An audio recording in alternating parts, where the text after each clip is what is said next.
Chapter 542. There were no other high elves who could bring out the beauty of silver hair to such an extreme. The only one who could appear here without anyone noticing was Xianxia. Aurelia, who had been so passionate that she showed off all her beauty in front of Duque, was suddenly as shy as an ostrich. She actually covered her face tightly. Duque was dumbfounded. What the hell was this? Although I've eavesdropped, I still can't imagine that my elegant, beautiful, and wise big sister is like this after seeing it with my own eyes. Xianxia's calm and slightly teasing tone made Aurelia feel as if her entire body was on fire. In the next moment, Xianxia hugged Duque from behind. The rich and bouncy feeling made Duque shudder. Duque couldn't help but wave his sword that was still in its sheath. Aurelia almost died from Duque's trap. She let out a coquettish grumble that even she herself couldn't believe. Through the gaps between her fingers, Aurelia, who still covered most of her face, glared at Duque and Xianxia, who was behind him. Calamancida. In the High Elves' language it probably meant, "Wretched girl, are you trying to show off?" Xianxia chuckled. "No, I'm just like you, big sister. I'm infatuated with a little boy named Duque." Then, like a slippery loach, she crawled over from behind Duque and lay down next to Aurelia. She then said something in the High Elves' language to Duque shyly. It was a prayer that combined poetry and music. Paired with Xianxia's clear voice, it was rather moving and pleasant to the ear. Of course, after removing the meaningless syllables that were purely for the sake of the tone and tune, it was simplified like a cow chewing on a peony. The most appropriate translation was, "I'm not talented. Please take care of me in the future." Yep, standard newlywed wife dialogue. Aurelia patted Duque, and Duque immediately understood. Duque immediately unsheathed his godly sword. And so, Duque and Xianxia began their sword dance. Following the ever-changing rhythm, Xianxia continued to shake her fair and flat abdomen. Her 5 fair and jade-like fingers gently spread out. Her pinky and ring fingers curled into her palm and gently pressed against Duque's chest, as though she was resisting Duque's attack. It was the first time they danced together, and Xianxia was obviously a little nervous. She tightened her arms with all her might and coordinated with the attacks of the godly sword. Her long, snow-white legs swayed continuously in complicated and sexy steps. Just like the European fox trot before Duque's transmigration, the intersecting and swaying movements were sometimes elegant, sometimes sensual and charming, and sometimes cool and mysterious. Her mermaid lines, which had been trained for a long time, displayed an enchanting quality that was similar to a belly dance. Duque couldn't take it all in. She had clearly been defeated by Duque's godly sword. But Xianxia's expression was still so confident, so proud, so ambiguous, and so seductive. It was as though she was currently the goddess of beauty, Venus. Everything about her was filled with beauty. In his days, Duque felt as though the high elf in front of him had completely overlapped with a certain national vixen from before his transmigration. As long as there was life, the sword dance would not stop. Then, the atmosphere of the two sisters' intense battle disappeared after Duque almost died to prove his resolve. When the storm-like sword dance ended, there was instead a sense of tranquility. "Damn it, Duque. My third sister and I have really been bewitched by you." Aurelia bit down on Duque's shoulder. Duque bared his teeth. A good man or a good woman will always have suitors, right? Doesn't this prove how outstanding Duque is? Compared to Aurelia's wild and untamed nature, Xianxia was as gentle as water. Duque spouted nonsense with a straight face. "I've already used godly hypnotism on you. You won't be able to leave me for the rest of your lives." Kike. Aurelia was disdainful. Sob. "What about me? Beg Duque to take pity on me?" Xianxia wiped her tears. Yes, the tears at the corner of her eyes were real, but they didn't flow out now. "Third sister, don't ruin the show." Aurelia was annoyed. Just as they were fooling around, a white light appeared on the horizon. The sun was about to rise. The next day, Duque was woken up by Vanessa's knocking on the door. Hey, beastly Duke, the sun is up. You have a very important Alliance throne meeting in the morning. Vanessa's rude voice penetrated into the room. Duque was confused. He suddenly felt that something was wrong. Wait, Vanessa, what did you call me just now? Duke Marcus? Outside the door, Vanessa's voice was extremely calm. Of course, Gavin Rad couldn't help but snicker, which betrayed the little maid's temper. Duque quickly glanced at the records in the system. He immediately felt like killing the little maid to silence her. Stupid girl, don't think I didn't hear you change the way you called me. Duque shouted angrily. No, you must be sleepy and heard wrong, Your Grace. The little maid insisted. I'm in a good mood. I won't argue with you.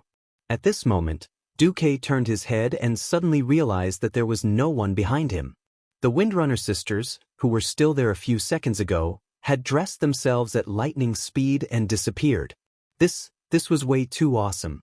When Duque came out, Gavin Rad and Vanessa saluted Duque. Vanessa added, Lady Alexstrasza from next door seems to have disappeared before dawn. She left a note behind. Duque picked it up and opened it. It was full of crooked words in the human common language.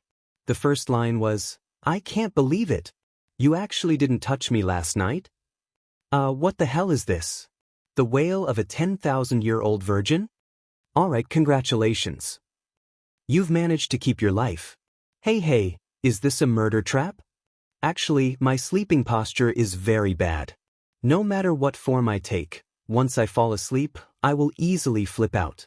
Last time, an ancient dragon rushed in because of an emergency and accidentally slapped me, seriously injuring me. It took me several decades to recover. Seeing this, Duque almost spat out a mouthful of blood. The glorious image represented by the term queen began to collapse in Duque's heart. The last message was, actually, I can use a secret method to go back and see what happened to me in the past. I'm sorry for last night, and thank you for making me feel better. I've told the little ones that the Red Dragon Army's principle is not to intervene in the conflicts of the mortal races, but what followed was a string of cryptic dragon language. After reading it with the system's translation, Duque suddenly felt like he had found a treasure. I've worked so hard for so long, saving you was not in vain, Alexstrasza. Chapter 543. Duque used a disguise called makeup, but unfortunately, the disguise technology in this era was too poor. In the end, he still went to the meeting with big panda eyes. The group of kings were all laughing. The current Dalajan was not the same as the floating city in the future. The Dalajan city was located on the southern shore of Lake Lord Emir, and there was still a lot of space. However, even though every state guest house was a standalone villa, for safety reasons, they were all in the same district. Last night, Duque's side was so noisy that a certain Windrunner's second son used a thunder arrow. It was impossible not to let others know. Of course, because no one deliberately asked about it, not many people cared about Duque's private affairs. Everyone just thought that Duque's ship had failed. With Duque's current status, it was not a big deal if he failed. No one thought that Duque would have a relationship that crossed races. For example, almost everyone knew about Dai Lin and the female elf mage called Gina Goldsword. So what? In the eyes of the high nobles, lovers were just a matter of taste. As long as the wife wasn't of the same social status, she wouldn't be able to show off in public. Speaking of which, at Duque's level, there were not many women who were good enough for Duque. All the kings looked at Duque with a playful expression, as if they wanted to see which family's princess or Grand Duke's daughter Duque would marry in the end. The Alliance Kings meeting naturally prioritized business. After everyone arrived, they immediately started a tense discussion. Turayan first introduced the situation. The Horde's message delivery is obviously much slower than the Alliance's. After losing the Red Dragon Army's assistance, the Horde lost all means of rapid communication. Even now, the 100,000 Horde entrenched on the east side of the Wall of Thoradin still have no signs of retreating. According to our estimates, the Wolf cavalry messengers from Grim Battle Fortress will only arrive at the front lines of the Wall of Thoradin tonight, or even tomorrow morning at the earliest. King Salas Trollbane, who was the most nervous, immediately slammed his fist on the map table. What are we waiting for? We need to launch an all-out attack before these green-skinned creatures escape. We need to wipe them out in the Arthi Highlands. As the newly born ruler of a fallen kingdom, Salas was the most nervous of them all. On the contrary, Lang, whose country had been subjugated for a year, seemed even calmer. Of course, in terms of the desire to restore the country, the two kings were equally matched. However, Salas's proposal did not receive much support from the other rulers or representatives. Everyone could see the decline of the horde, and the recovery of the Arthi Highlands was a sure thing. The question was how and at what cost. In the alliance, every country had their own political and economic demands. Everyone knew that they had to defeat the horde, or else no one would have a good time.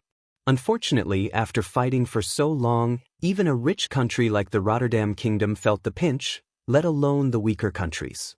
Just as Salas' face turned livid, Andoin said, "The price to pay is too high. Should we consider waiting for the horde at the front lines to receive the news of the collapse of the rear, and launch an all-out attack while their morale is down? We can chase after the horde's butts, just like chasing rabbits. That would be much easier." As soon as Andoin's voice fell, a few kings of the alliance immediately agreed. Unfortunately, the bronze-bearded dwarves of Cosmoden did not agree. After confirming that the horde was defeated in the wetlands, Muradin Bronzebeard, who had rushed over on his griffin, grumbled, Hey, are you sure you can annihilate these hundreds of thousands of orcs in the Arthi Highlands? Don't chase all the orcs back to Cosmoden after you've had your fun chasing rabbits. Then we bronze-bearded dwarves will be in trouble." Kudrin Wildhammer naturally chimed in, "Yes.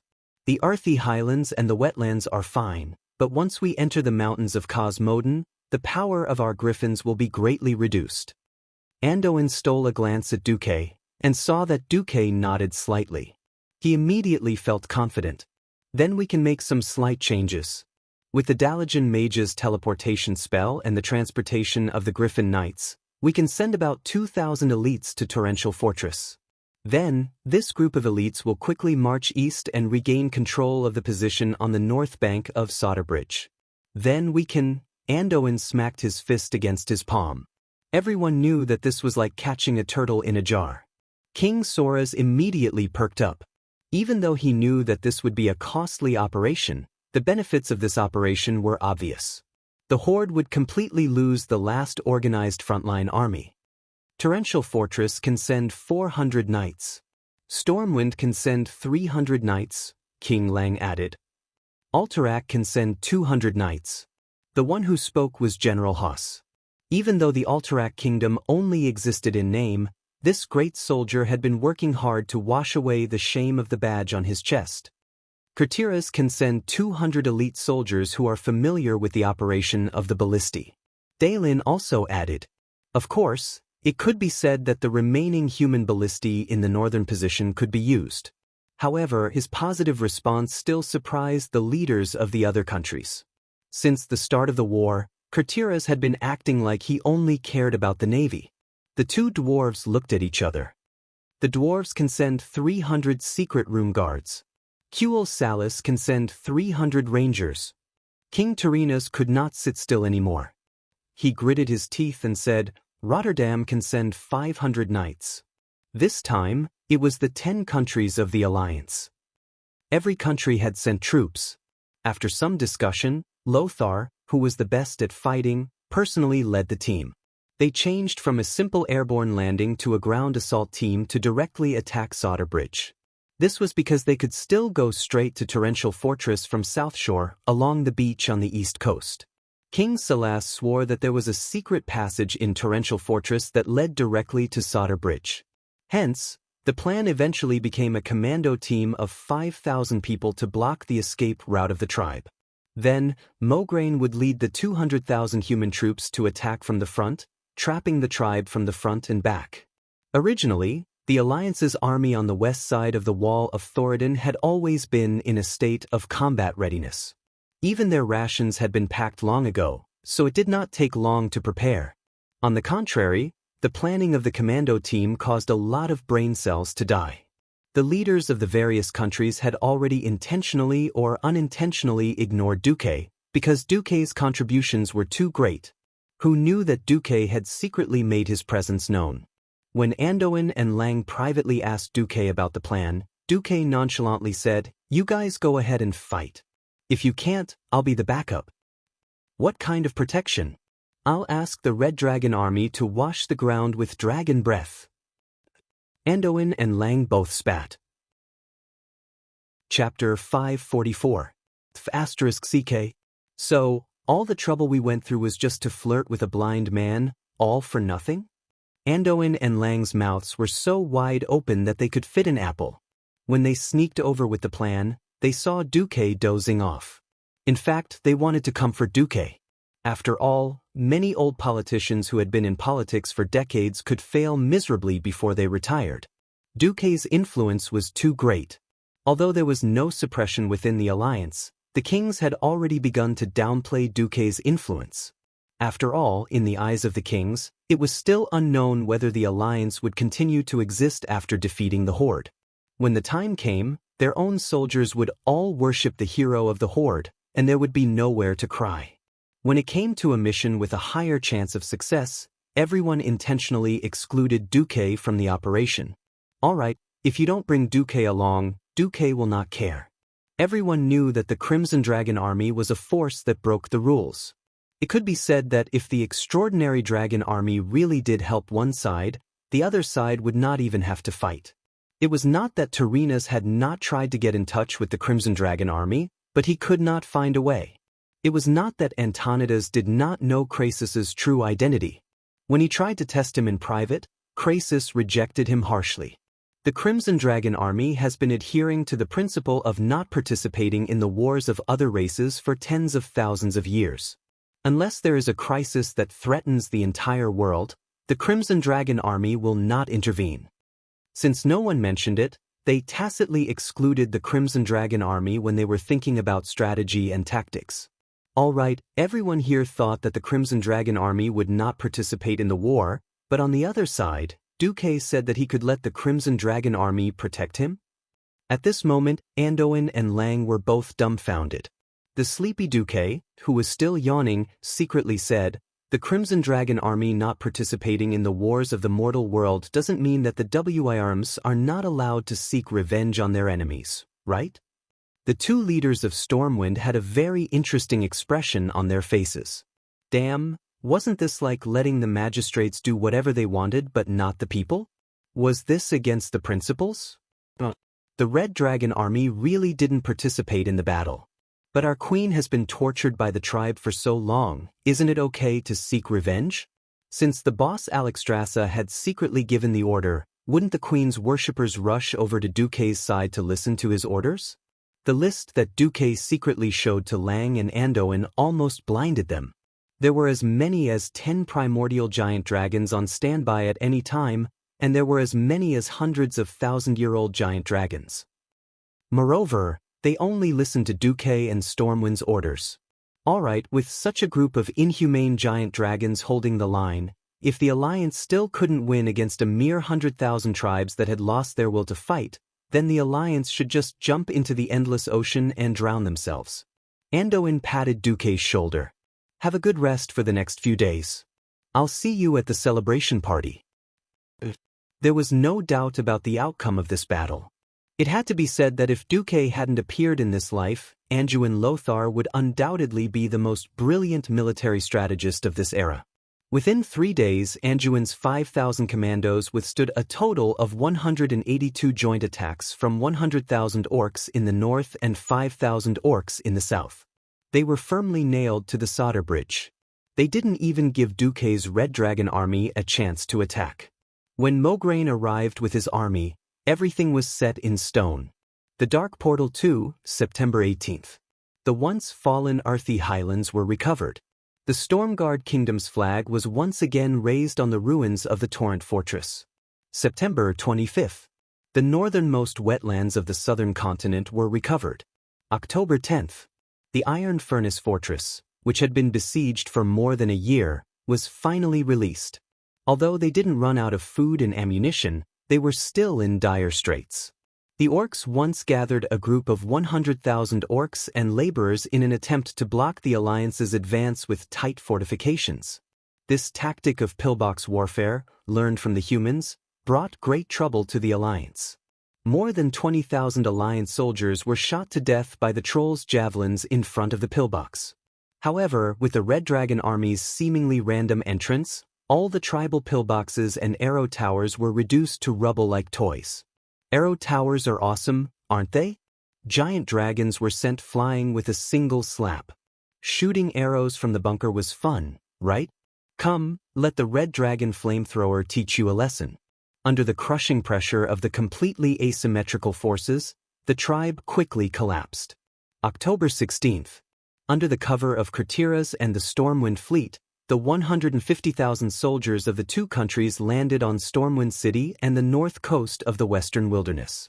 When the Alliance opened up the second battlefield, it officially announced the start of the Stormwind War. Originally, King Lin thought that this would be a very difficult landing battle. He even personally landed at Stormport with Lang. He deployed 10,000 Marines from Kurtira's, who were best at landing battles, but they didn't meet with much resistance.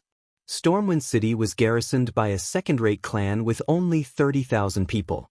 They had less than 20,000 soldiers who could fight.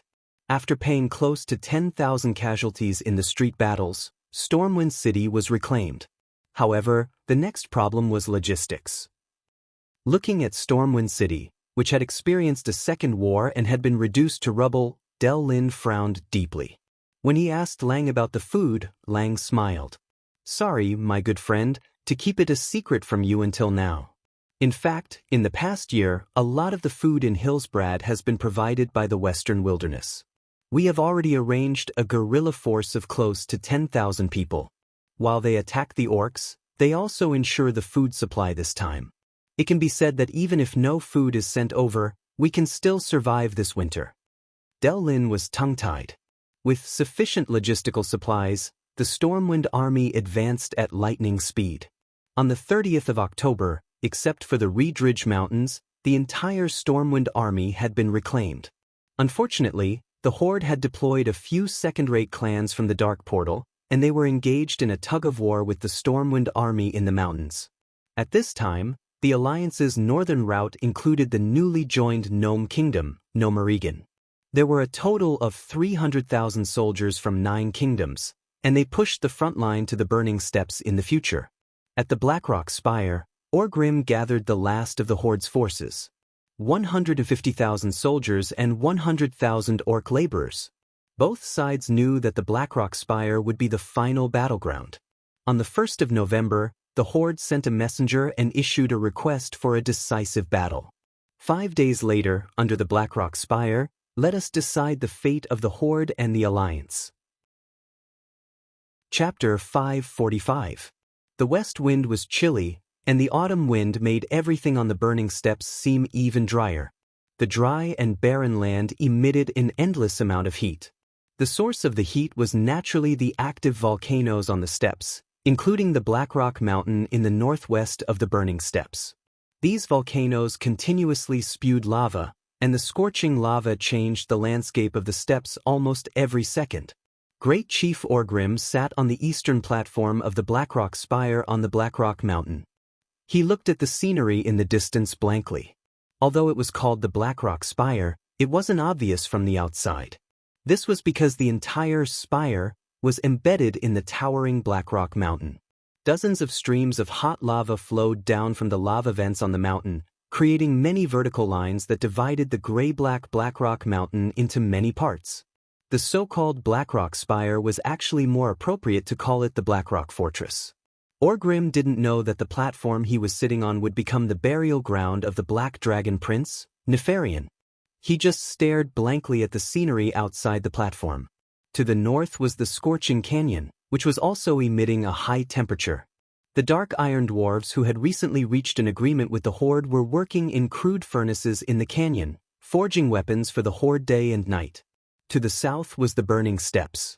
More than 150,000 orc warriors were camping on the slightly flat ground at the foot of the Blackrock Mountain. These orcs who had just crossed the Dark Portal and arrived in the world of Azeroth didn't know the terror of the Alliance and the Red Dragon army. They were waiting for the arrival of the Battle of Glory. The 100,000 orc laborers were also excited to be given high-quality weapons. They felt that this was a chance to change their status. At this time, the chief of the Dragonmaw clan, Zulud, arrived. He looked at Orgrim, who was sitting on the edge of the platform, and said rudely, "Great chief, the new warriors of the Horde hope that you can go and say a few words." "Say a few words? I'll go. But not now." Orgrim didn't even turn his head. "But do you know that our people are impatient? After all, they all drank that stuff." "Yeah. Perhaps we should thank the devil's blood for making the beastmen violent and belligerent, and we don't have to worry about their morale being low." Orgrim did not bother to hide his sarcasm. "Yes, it is because of the demon's blood that we beastmen still have absolute confidence in our victory. We can even tolerate a bastard like me sitting on the seat of the great chieftain, instead of a brave warrior using Makra to kill me." Zuluhid was silent. Looking out from the Blackrock Tower, most of the orcs below were newcomers to Azeroth. They had never experienced the helplessness of not being able to win despite having the upper hand. They had never experienced the pain and despair of being killed by humans step by step after occupying more than half of the continent. Where were the clans that used to be the strongest in the tribe? The Blackrock clan could almost be declared extinct. After experiencing the burning of the Elven Forest, the burning of Stormwind City, the crossing of the sea, and the Battle of Lordaeron City, as well as the Blacktooth clan, which had split from the Blackhand brothers, the Blackrock clan, which used to be the strongest clan in the past, had nearly 300,000 people and 200,000 warriors. Now, there were less than 5,000 people left in the clan. They could not even compare to a third-rate clan. Under the leadership of the Blackhand brothers, the Blacktooth clan was first tricked by Duque in the Arthi Highlands.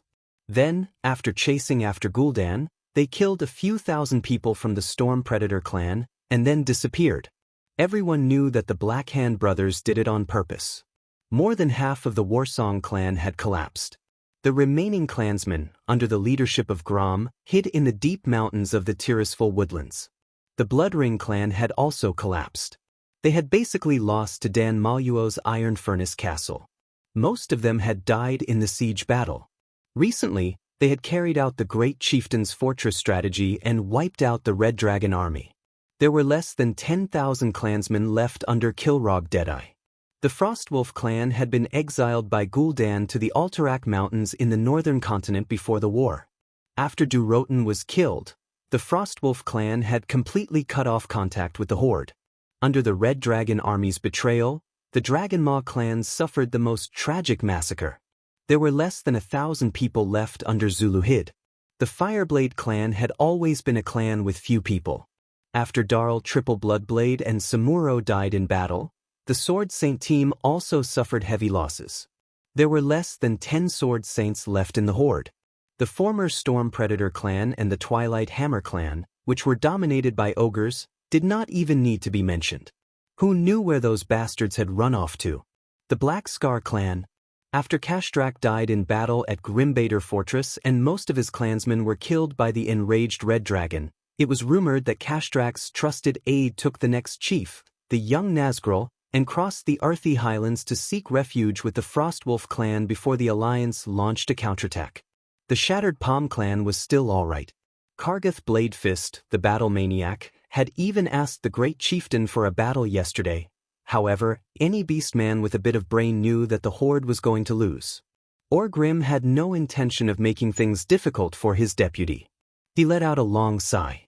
"I am thinking about the meaning of this war that we are about to lose." "Meaning?" "Yes." Orgrim raised his head and looked towards the northern sky. The first year of the Dark Portal that the humans spoke of was the most magnificent and glorious year for the entire Horde. The Horde's territory expanded crazily towards the entire north. The territory that they had opened up was almost equivalent to the entire territory known to our world. This was also the year when the entire Horde's fighting spirit was at its strongest, and the chief's ambition was the most inflated. Thanks to the veterans who had experienced the war with the Draenei, it was these elites that easily crushed the resistance of the Stormwind tribe. However, just like all dreams had a beginning and an end, the Horde's arrogant dream of conquering the entire world of Azeroth within 3 years reached its peak in this year. However, in the second year, they crashed into the cold and cruel wall of reality. It seemed like a coincidence, but in reality, it was inevitable that they would fall apart. Orgrim let out a deep sigh. In retrospect, even without Duke Marcus, we would have definitely failed. But Zuluhid did not understand. Orgrim's rugged face was filled with regret. We were too arrogant. In the beginning, we massacred almost all the intelligent races that could be seen in this world. We pushed almost all of the intelligent races to the opposite side of the Horde. If I could go back in time, and if I could control the Horde earlier, I would have used gentler methods. For example, I would have first occupied all the areas in the wilderness where there were no intelligent races living. Then, I would have eliminated those weak races to create more living space for the Horde. Finally, when we have obtained an absolute advantage, we would then destroy any alliances that might appear. Chapter 546. Zulud gritted his teeth.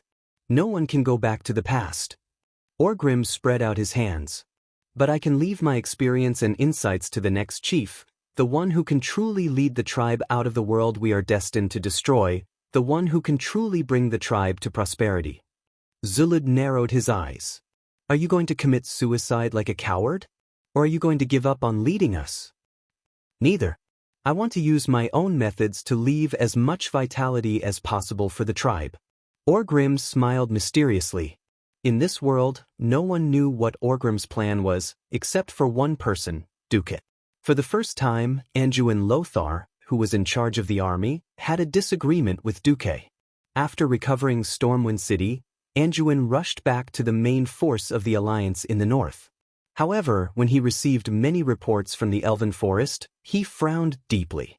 At this time, the hundreds of thousands of troops had been divided into two groups. The main force gathered in the barren land east of the Scorching Canyon, ready to advance head-on. The other group, which consisted of only 50,000 dwarves, gathered in the area of Loch Moden, where the Iron Furnace Fort was located. They were ready to go through the huge tunnel that the dwarves had built for many years and directly pass through the belly of the mountain. At the critical juncture of launching an all-out attack, Anduin, who was in the camp of the Baron Lord, thought for a long time and chose to summon Duque directly using magic. Duque arrived as promised. But, Duque, are you worried about me controlling the army in the direction of Stormwind? Duque smiled as he entered the tent, only to find that Anduin was alone.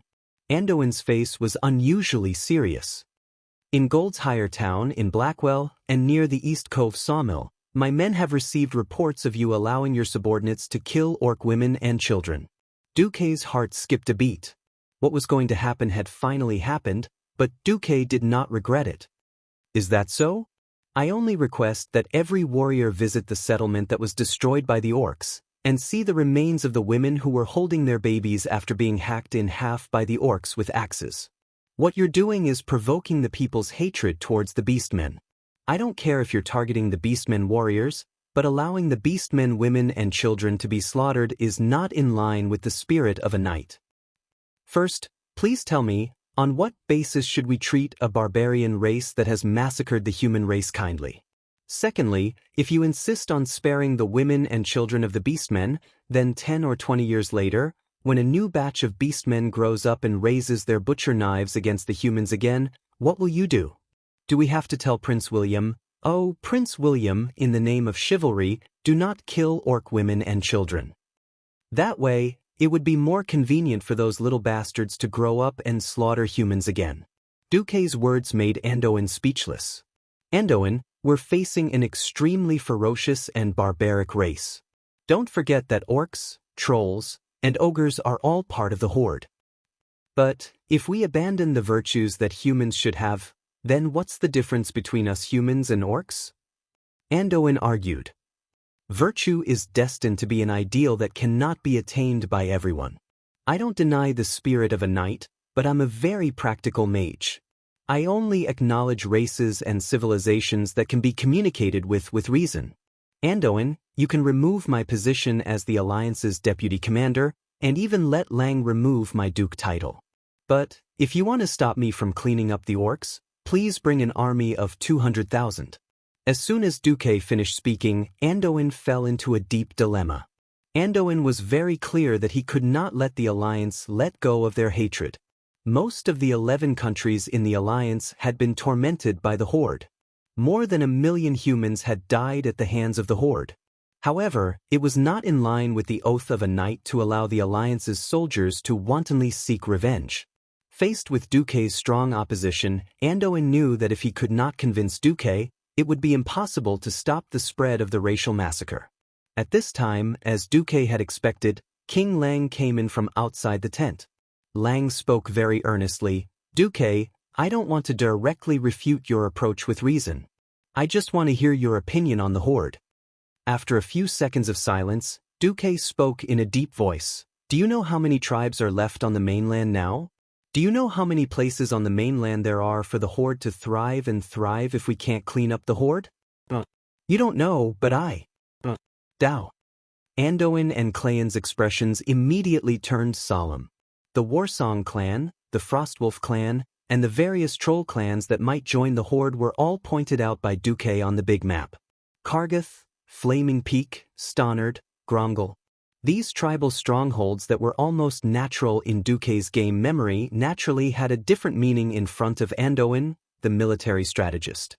Looking at these barbarian lands that had been ignored by most people, if left unattended, would become the perfect breeding ground for the rise of the Horde.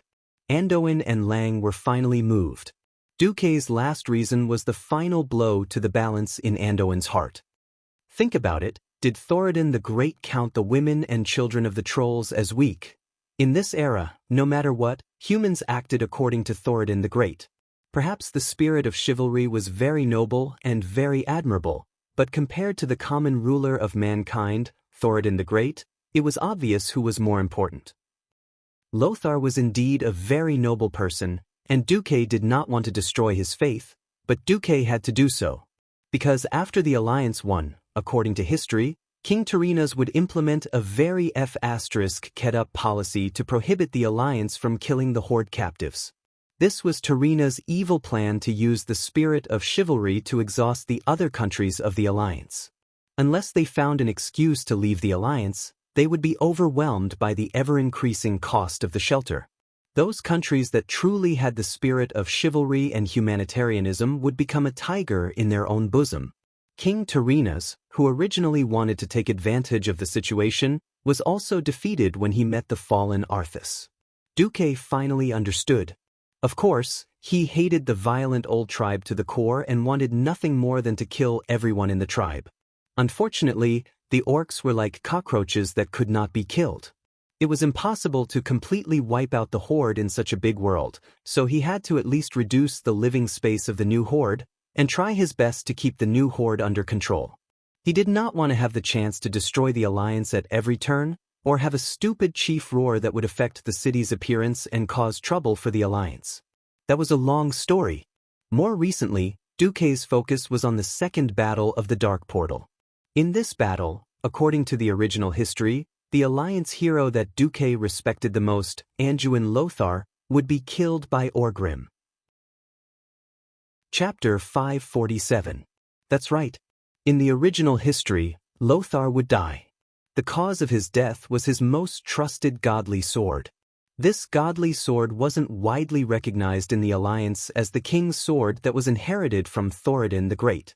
Or rather, the king's sword that was announced to the public was just a cover to hide the true identity of the godly sword. About 25,000 years ago, the godly sword, Dark Judge, was split into two pieces after the Titan war god Sargeras betrayed it. One was Tisharaj, in the hands of Agrama the Avenger, and the other was Garabler, in the hands of Sargeras the Destroyer. When Sargeras the Destroyer tried his best to get Tisharaj and merge it into Galslark, to summon the Dark Judge, to destroy the Pantheon, father of the gods Mansur proposed to forge a weapon that could compete with Galslark. However, this would be extremely difficult.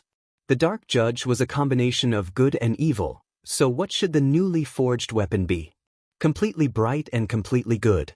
Roaring Thunder Gugnius found the best forging materials in the universe. Forger Kaz, Goros began to forge this powerful weapon, a godly sword. Dreamweaver Noganon used almost all of his power to enchant it. Agrama the Avenger injected his noble soul into the sword, and the sword was called Iskani Punisher. Just as the sword was about to be completed, things changed. Sargeras the Destroyer led the Burning Legion to attack the Pantheon, and the gods used all their strength to finally complete this weapon. This newly completed weapon was ejected out of the Pantheon due to the force that erupted during the interruption and was left in the newly created Azeroth. Although the gods wanted to find this sword, because of the Burning Legion, they had to deal with the enemy in front of them first. After a long time, this matter was gradually forgotten. More than 20,000 years later, 3 travelers found this weapon in an abandoned cave. They were Lang Rin, the Guardian Medivh, and Anduin Lothar. Only the most noble of men could wield this sword. Fortunately, one of the 3 had it, and that was Anduin Lothar. This was the difference from the history that Duque was familiar with.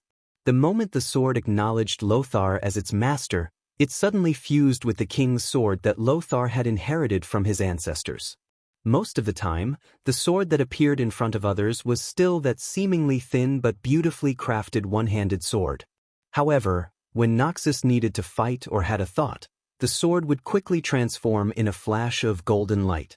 It had transformed into a gigantic 2-handed broadsword, and it was imbued with a divine aura. It was as if it would slay any evil. The Guardian Medivh gave this sword a name, Quell Zarim. In Sargeras, it meant the sword of nobility. This sword woke up from its 25,000-year slumber. Later, Anduin Lothar used this sword to kill his way into Karazhan. Fortunately, Duque also obtained the temporary approval of this divine sword. He used this sword to stab Medivh, who was possessed by Sargeras, and sent Sargeras' soul into a bottomless abyss. However, this sword had a fatal weakness. It could not be used against people of noble character. When the wielder used it against a noble person, it would lose its divine power. No one would have thought that the leader of the ferocious orc army, the orc leader who started a bloody massacre on the Azeroth continent, Great Chief Orgrim, was actually a noble person. That's right, although Orgrim had caused countless killings, the starting point of all his actions was for the continuation of his race. In the end, he was judged as a noble person by Quell Zarim, and refused to release his invincible divine power. This happened at the most crucial moment of the battle between Noxus and Orgrim. It could be said that success was noble, and failure was also noble. Because of his noble character, Noxus was able to master Quell Zarim. He led the army to fight in the Silverpine Forest, and it could be said that he was invincible. Other than Grom Hellscream, who had Bloodhowl, no one was a match for him. However, during the duel with Orgrim, Quell Zarim was degraded to ordinary iron. In the end, it was smashed by Orgrim's semi-divine weapon, Hammer of Destruction. This hammer not only smashed the exterior of Quell Zarim, but it also hit Noxus' chest. Noxus died because of this hammer. In life, 9 out of 10 things did not go your way. The longer you lived, the more you would feel that you had missed out on too many things and left behind too many regrets. After transmigrating, if any of the familiar faces around him died forever, Duque would feel that he could not accept it, let alone Duque's most respected hero, Anduin Lothar. From the time Duque was penniless to the time Duque rose to power, Lang and Duque had given Duque too much support. She had never dragged him down. She would do her best and not hold back. Even if in this life, because of Duque's efforts, Lang did not die, and Duque did not have to lick King Terenas' boots and beg for a chance of survival for William, who had lost his father. And Duque did not have the glorious record of fighting alone at the front line of the Alliance. This did not affect Anduin's noble character. Ever since he became the commander of the Alliance, Anduin had never deliberately favored any country's army in any military operation. Those who were capable would be promoted, and those who were incapable would be relegated. Even though Terenas had hinted many times that he hoped the army of the Rotterdam Kingdom would get better missions, Duque ignored him. It was precisely because of his fairness that he set a good example for the entire Alliance. Hence, there was a real atmosphere of equality within the Alliance. Hence, no matter from which perspective, Duque had no reason to let Anduin die in the hands of Orgrim. There was a problem. If he wanted to seize the last opportunity to weaken the tribe, he had to seize the opportunity now. Slaughtering the tribe was obviously dishonorable for most of the knights, and it would definitely cause a conflict with Anduin and the others. If his nobility was tarnished, Anduin Lothar would no longer be the same Anduin Lothar. On the other hand, since Duke had chosen to save Anduin's life, Anduin would definitely not allow Duke to assassinate Orgrim when the bastard chose to surrender for the sake of the continuation of the orcs, even if Duke had saved Anduin's life. He would let so many orcs survive by sucking away the finances of the alliance and then shout the classic "orcs will never be slaves" after 10 years. That made Duke very unhappy. What should he do to have the best of both worlds? Duque first used the hatred of the people to attack Anduin and Lang's hearts, and then used the name Thoradin the Great to lower their psychological bottom line. Finally, he used his ultimate move against the orcs. Chapter 548. Family planning was our basic national policy. Anduin was a warrior. Although Lang was well versed in all aspects, he was not very good at internal affairs. Neither of them saw through Duque's insidiousness. No, it was wisdom. At the end of the day, this wasn't the era of Azeroth where technology was everywhere. After seeing the Draenei and absorbing the technology from the Pantheon, all kinds of crazy things appeared in Azeroth. Especially when the Burning Legion entered, and even the Floating Universe fleet came. Now, it was still an era of cold weapons. In the era of cold weapons, to a large extent, people were used. Without underlings, no matter how powerful Thrall was in the future, did you think you could destroy the alliance of 10 million people with 300 red underpants? How was the new tribe formed? In the end, the alliance went too far and left too many orcs. Although they used enslavement and even used some of the orcs as gladiators, they did not control the number of orcs well, and did not notice the rise of the remaining orcs. As a result, the Frost Wolves and Warsong clans that were hiding in the dark rose again, and rescued the orcs that were locked up everywhere. Then, they escaped the Alliance's pursuit and turned to the Kalimdor continent across the endless ocean. So, when Duque first scared Lang and Anduin, the soul of the best actor arrived. It can be foreseen that the threat of the tribe will continue to exist for decades, or even hundreds of years. If we do not handle it well, it will bring disaster to the entire Rin family and the descendants of the people of Stormwind. Duque's words made Lang's heart ache. Anduin clenched his fist. Is there no better way? Duque, for the sake of the kindness of humans. Anduin did not mention the holy light because mages did not believe in it. The best actor Duque looked up 45 degrees, and his eyes lost focus as if he had seen the sky outside through the tent. Well, since you insist on the justice and chivalry in your hearts, I will give in a little. Let me think. 5 minutes later, Duque started writing and revising. Then he spent another 10 minutes writing a rough family planning policy. First, in principle, they would not kill any captives. Secondly, an adult female orc was only allowed to give birth to one child. After giving birth, she had to undergo a vasectomy. Third, the husbands of all beastmen mothers must fight for the alliance and clear out any beastmen or trolls who stubbornly resisted. Every year, they must hand over at least one frost wolf or Warsong tribe beastman's head. Otherwise, the female beastmen and their children who were held hostage will be punished differently. For sit together. Any beastmen who dared to escape would be punished according to the clan's rules. If one escaped, 10 would be executed. If 10 escaped, 100 would be executed. If 100 escaped, their entire clan would be executed.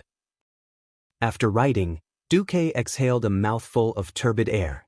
As a transmigrator, he knew very well how powerful Sar would become in the future. He did not remember who had picked up Sal, but he could have used his power to kill Sal. Even if he failed, it would take more time for the tribe to rise again after losing the number of people. Then, it would depend on how much vitality the Alliance could preserve in the third battle of the Dark Portal. After Duque made a compromise, Lang and Anduin heaved a sigh of relief. They saw Duque as the core of the future of Stormwind. Of course, they did not want Duque to have a fundamental conflict with them over such a small matter. Lang looked through it repeatedly and nodded. All right, if that's the case, I think it would be easier for the other countries to accept it. At this time, Duque brought up another matter. Anduin, May I ask if your sword can only attack enemies without noble character? Anduin frowned. He did not know what Duque meant. Yes, that's right. My sword will never be pointed at the kind. I said what if the chief of the tribe, or Grim, is a noble person who cares for the whole tribe? What would happen if your king's sword clashed with his hammer of destruction, a demigod weapon? Anduin furrowed his brows tightly. He did not understand why Duke would raise such a hypothesis in such a neurotic manner. When he asked again, Duque just laughed it off. Anduin could only bury the doubts in his heart. After getting rid of that little interlude, Anduin finally focused all his energy on the battle. Originally, if Stormwind could break through the triangular junction in the Reedridge Mountains and cut off the orcs' reinforcements from the dark portal to the Blackrock Spire, the battle would undoubtedly be much better. Unfortunately, the tribe had realized it too. When Stormwind reclaimed the Elven Forest and the Twilight Forest, they had started to build tunnels in the Reedridge Mountains. A large number of tunnels that extended in all directions ran through the entire mountain area. In order to prevent the ancient dragons from destroying the entire mountain area, the orcs had even placed a large number of rolling stones in the caves. In case of a fire attack or a flood, the orcs could simply stuff the round boulders in. Unless there was an extremely great pressure, neither the dragon's breath nor the flood would be able to enter the mountain. To pass through the triangular junction? Sure, they could use humans to fight the orcs in the tunnels. Before Duke could gather enough dwarves or gnome warriors, using humans to fight a tunnel battle with the orcs would be a battle of attrition, and it would be a huge loss.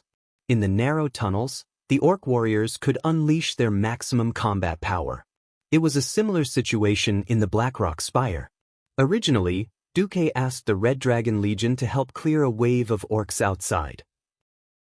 After losing thousands of people, Orgrim waved his hand and almost all the orcs squeezed into the Blackrock Spire. The Blackrock Spire was not built according to the size of a dragon. It used to be the territory of the Dark Iron Dwarves. 230 years ago, during the War of the Three Hammers, the Dark Iron Dwarves were exiled to the Reedridge Mountains after they lost. Later, the king of the Dark Iron Dwarves, Emperor Thorissen, and his witch wife led an army to launch a counterattack. They actually divided their army into two groups to attack the Bronzebeard Dwarves of Ironforge and the Wildhammer Dwarves who were still in grim battle at the time. The defeated Dark Iron tribe summoned the Fire Elemental King, Ragnaros, who had been exiled for a long time. Unexpectedly, the whole tribe was enslaved by Ragnaros. The opening of the Elemental Plane Rift caused a major disaster to the entire Azeroth. It also changed the terrain rapidly. The originally larger Reedridge Mountains were separated. Between the Scorching Canyon and the Reedridge Mountains, there was now the Burning Steppes and the huge lava volcano that was tens of kilometers long, the Blackrock Mountain. Chapter 549. Interestingly, the Dark Iron Dwarves enslaved by Ragnaros occupied the Blackrock Abyss at the bottom of the Blackrock Mountain. After the orcs conquered Stormwind City, they started to use the lava cave to build and expand the Blackrock Fortress. After hearing that the Iron Furnace Castle's Bronzebeard Dwarves had joined the alliance, the Dark Iron Dwarves joined the tribe without hesitation. They were happy to cause trouble for the Bronzebeard Dwarves, and even came out to build all kinds of weapons and fortifications for the tribe while Ragnaros was still asleep. Hence, the defense of the Blackrock Fortress was quite strong. More than 200,000 orcs squeezed into a fortress. Orgrim was right about the final battle, but what if the orcs lost and defended the fortress? Would the Alliance's army be stuck in the Scorching Canyon? Usually, Lothar's head would explode from thinking about it. What's so difficult about it? If they really dare to retreat, we dwarves will show them. Magni Bronzebeard said loudly. Anduin wasn't ignorant about the dwarves. When he was young, he often went to the Iron Furnace Castle and was old friends with Magni. However, how exactly was he going to see? Not only did Anduin have to be convinced, but he also had to get the approval of the generals of the other countries. At this moment, Duque suddenly said, "Steam siege vehicle?" The eyes of Magni and Gerben Mekatok, who was equivalent to the Gnome King, lit up. They didn't expect there to be someone among the humans who knew about it. And it was one of the big shots in the Alliance, Duque? Hee hee, you know about it too? Magni laughed. Unexpectedly, Duque frowned. Not good. Why not? Gerben was a little unhappy.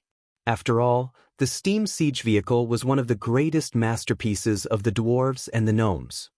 It has to be near the fortifications before it can be activated, Duque said with certainty. It can be easily destroyed by the orcs' crude defensive weapons. Magni asked, For example? For example, a giant rolling log that is 100 feet long and 20 feet thick? Duque's random example made Magni and Gerben's expressions change. That's right, the beastmen were animals with immense strength. If that was the case, it would be a little dangerous. Gerben asked, What good idea do you have? Why don't we modify the steam tank and make it look like this? Duke waved his hand, and a 3D projection of a tank model that looked a little like a large, box-like dwarf steam tank appeared in front of Magni and Gerben. If there was another transmigrator present, he or she would realize that the tank looked very much like the Su-152 tank destroyer. Of course, with the industrial power of the dwarves in this era, they were forced to abandon the long barrel, but because there was no rotating turret, they could increase the caliber of the main cannon even more crazily.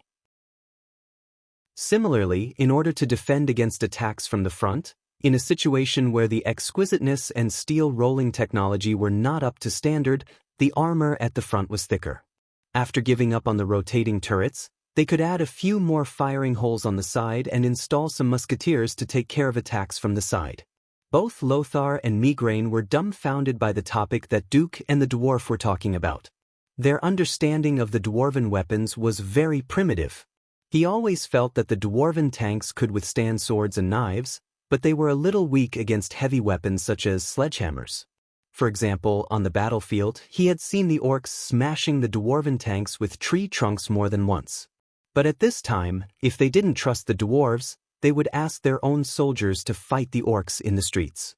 Any commander who cared about his soldiers would not do such a heartless thing. Anduin had been complaining about Duque's suggestion to modify the siege weapons so late. Firstly, the war was imminent, and secondly, there were only 4 days left. Would they make it in time?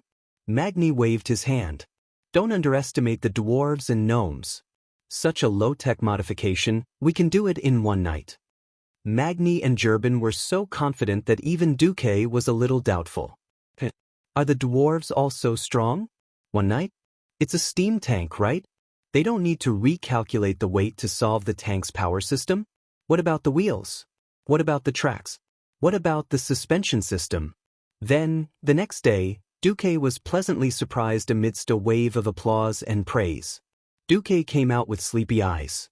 Duque was dumbfounded too. *CK, I want you to be a tank destroyer, not a land cruiser. What the hell is this 10-meter-long metal lump that's almost 2 stories tall, 3 carriages wide, and almost 3 stories tall? Not only was Duque dumbfounded, but the Windrunner sisters' mouths were also wide open. Alright, at least its appearance was perfect. Duque noticed that apart from the front armor that was really made of steel, the sides were made of wood and covered with 2 to 3 layers of iron. When Duque walked over, he saw a huge wheel made of pig iron that was as tall as a man. Even though the outer part of the wheel was mostly covered by the outer armor, Duque could clearly see no tracks. No tracks. No tracks. Important things must be repeated 3 times. Then how will the vehicle turn and pass through complicated terrain? And with such a heavy vehicle, what kind of steam transmission system will it use? With this question in mind, Duque turned to the back of the vehicle to take a look and almost bit off his own tongue. High-tech my ass. No wonder they said it was a modification without any technological content. Like hell I'd believe you. Looking through the open back door at the back of the tank, Duque could clearly see at least 100 dwarves chatting and bragging in front of rows of pushers at the bottom of the tank. Right? That's right. It's the pushers used to push the vehicle. It seems like this tank destroyer that weighs at least a few dozen tons is being driven by humans. Of course, as long as everyone listened to the commands, it would be fine. Pfft. Duque choked. Perfect. Just then, Magni and Gerben came over with proud faces. The great dwarf craftsman Gerben laughed. How is it? Even though it's a bit rushed, It can definitely meet the requirements for attacking the city. Magni laughed as well. For this big guy, I've specially contributed the biggest cannon in the entire Dan Maluo Empire. You should know that I usually only use my beloved, small steel cannon to blow up mountains. Please forgive Duque for spitting again. He had underestimated the lunacy of dwarves and gnomes. What the hell is a small steel cannon? On Earth, anything over 20 millimeters was called a cannon. During World War II, the Germans had gone crazy with that 800 millimeters Gustav railway gun. The problem was that the dwarves were 100 times crazier. The caliber of this cannon was measured in meters. Magni stepped forward, tiptoed, and patted Duque on the shoulder. I have to thank you for coming up with such a good idea. Without protection, I really wouldn't dare to pull my baby out.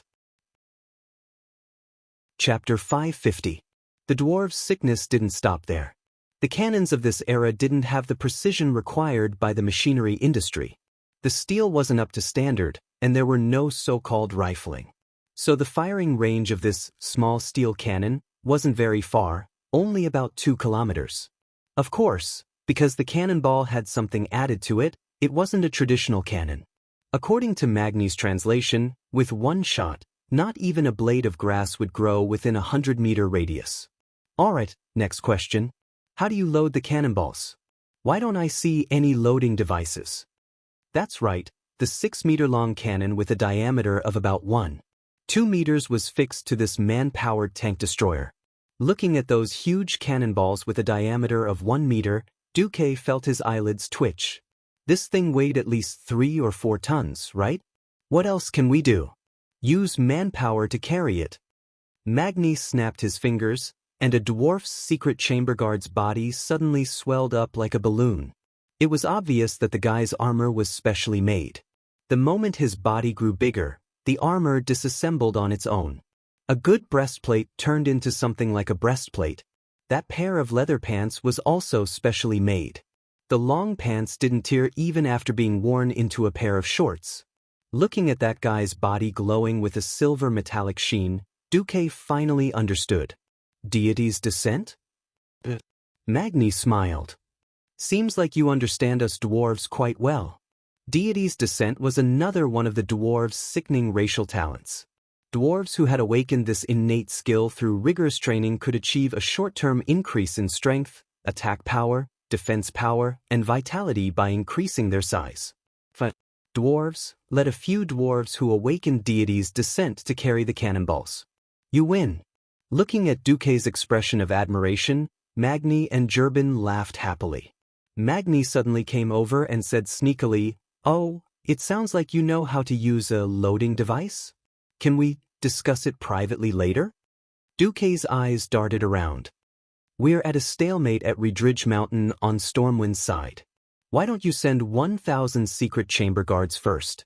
Are you kidding me? Currently, the entire Bronzebeard Dwarven clan only had 1,200 secret room guards. There's no room for negotiation. Magni's tone was resolute, like an old hen protecting its chicks. A faint smile appeared on Duque's face. Almost as soon as they saw Duque's smile, those who were extremely familiar with Duque's personality, such as Aurelia, already covered their mouths and snickered. Duque was going to scam people again. Then, I'll use the secret of large-scale tank assault. Blitzkrieg in exchange? Blitzkrieg. The name sounded grand. Magni and Gerben pricked up their ears. Over the years, their steam tanks had been ridiculed by outsiders. Useless lump of iron. It was a waste of manpower and resources. He was no match for an orc warrior's 200-pound sledgehammer. With a few strikes of the hammer, the steam tank would fall apart. Not as good as a hammer. No matter how many times Magni and Gerben heard these words, they felt as if needles were stabbing into their hearts. Even though the soul of steampunk was deeply imprinted in their hearts, and they firmly believed that high technology would replace the weak swords, as long as the steam tank didn't prove itself on the battlefield, they and their inventors were destined to be ridiculed by others. Meanwhile, the old-fashioned faction among the dwarves continued to advocate that more energy should be spent on training the most capable dwarven guards in the secret chamber. This made Magni and Gerben very uncomfortable. Now, Duque's words had directly scratched the itch in the depths of their hearts. Duque flipped his hand, and a huge virtual image appeared. It was a huge plane with hundreds of plumes of dust rising from it. If one took a closer look, they would realize that those were actually tanks that were completely different from the dwarven steam tanks. They were charging forward at full speed. They used their high-speed assault ability to swiftly and violently tear apart the enemy's defensive line, circle around the enemy's rear, and annihilate them. Duque's magnetic voice rang out at this moment. Even though I acknowledge that your invention is an epic-making genius invention, it's obvious that your use of tanks is wrong. Tanks have never been a weapon for attacking fortifications or confrontations. Tanks represent firepower and mobility. Mobility is the soul of a tank.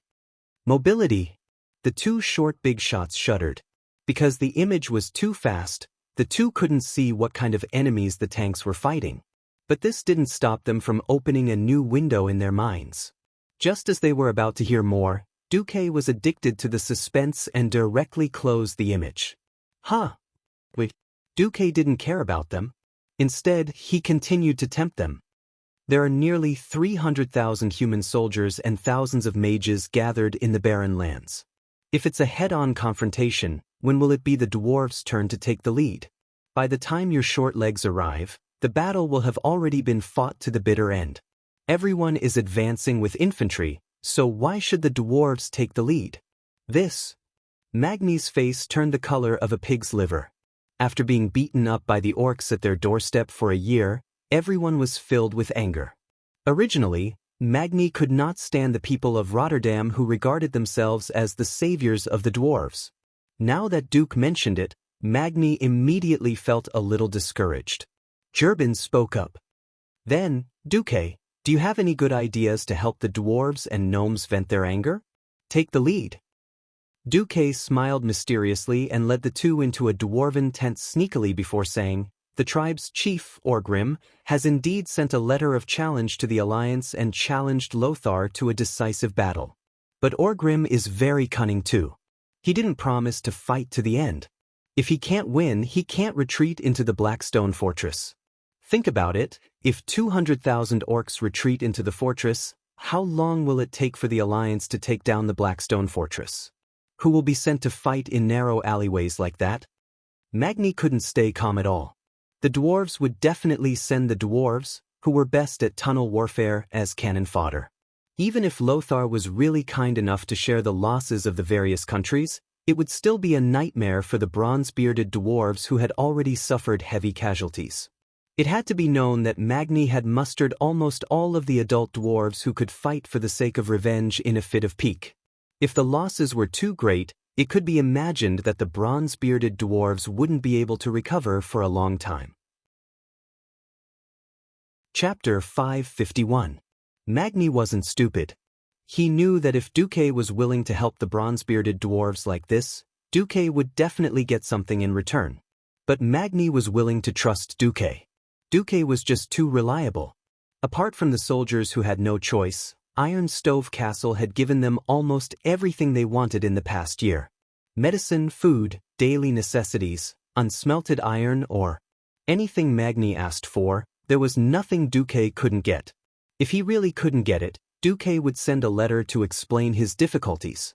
Most of the time, the things that were sent were just the right amount, and never in terms of quality or quantity. And during the period of the Iron Stove Castle's war, Duque's name as the god of war had spread throughout the continent.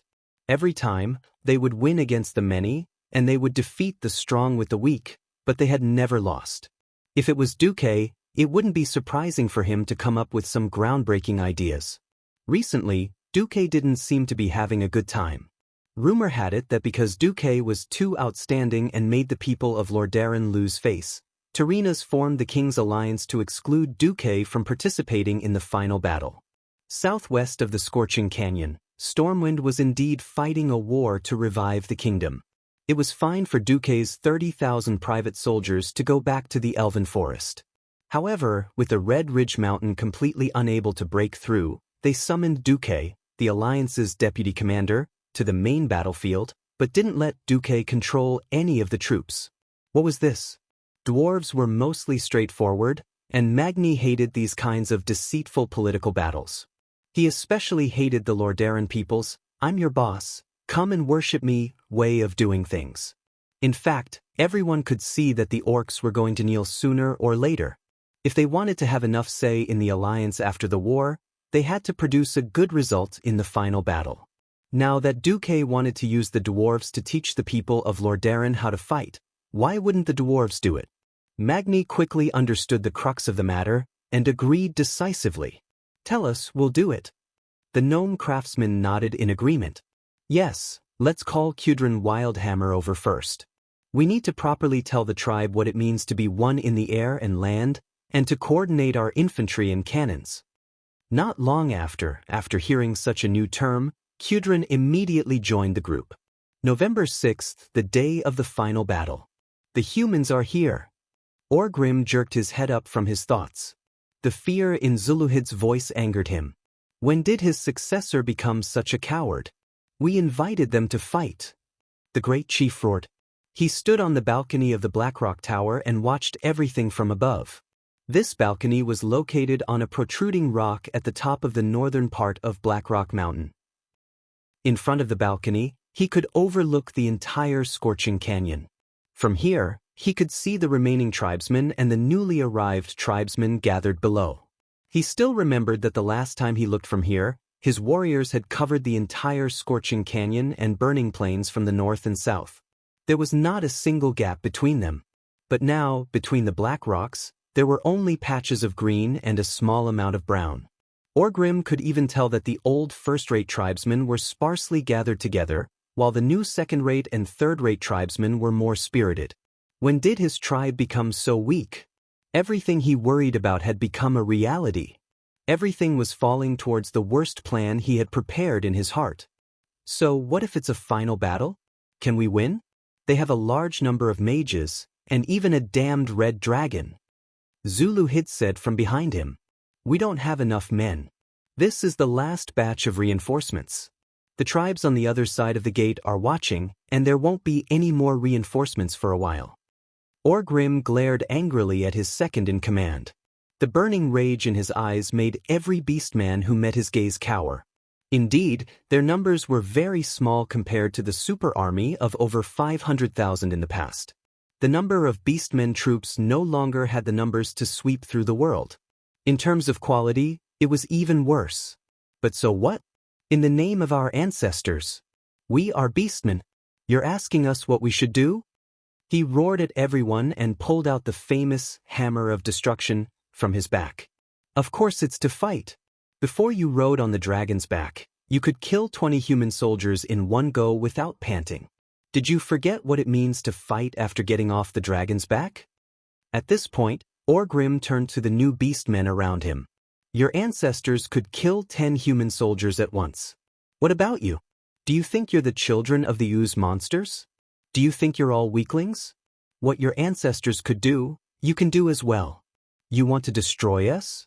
Sure, you can kill us with the lives of 5 million soldiers. Leaving behind Zuluhid and the new recruits who were trembling in excitement, Orgrim turned around and walked to the balcony. Warriors of the Horde, listen up. He roared and raised his hammer high. Most of the new beastmen turned around to look at him, but the beastmen who had retreated did not. This enraged him once again, and he smashed the hammer of destruction onto the cliff at the side of the balcony. There was a stream of lava that fell straight down. The blow from the hammer of destruction created a huge wave of heat that reverberated violently. Every single orc at the foot of the mountain immediately cast their gazes over and stared intently at their great chief. "Listen to me," he yelled again. "I know that we are being defeated and forced to retreat. I also know that our numbers are not as great as before. I also know the heavy losses caused by Ghoul Dan's betrayal. But don't forget, we are beastmen. In our world, for billions of years, nothing could stop us. We have killed the most savage golems and fought against the ogres for hundreds of years. We have lost before, and we have retreated before. But now, we are still the rulers of that world." At this point, the beastman's eyes lit up. "Our world is being destroyed, and we have nowhere to retreat to. So, I want each and every one of you to remember. At this point, Orgrim took a deep breath and roared with all his might, "We are beastmen. We are still the Horde. Our footsteps will make this world tremble." The soldiers below let out excited shouts. Although it sounded a little messy and weak, it did not affect their high morale. The humans chased us here. They thought that we were defeated. They thought that we were afraid of their power like dogs are afraid of powerful creatures? No, they are wrong. Chapter 552. Orgrim once again raised the Hammer of Destruction in his hand. The hammer was still stained with magma, and it looked extremely ferocious and dazzling under the rising sun. We are here because this is our headquarters. The strength of our entire tribe is here. We are here because we can charge out once again and trample this continent under our feet. We can plant the Horde's flag on every inch of this world. So, we can return here and defeat them once again and make them tremble at our name.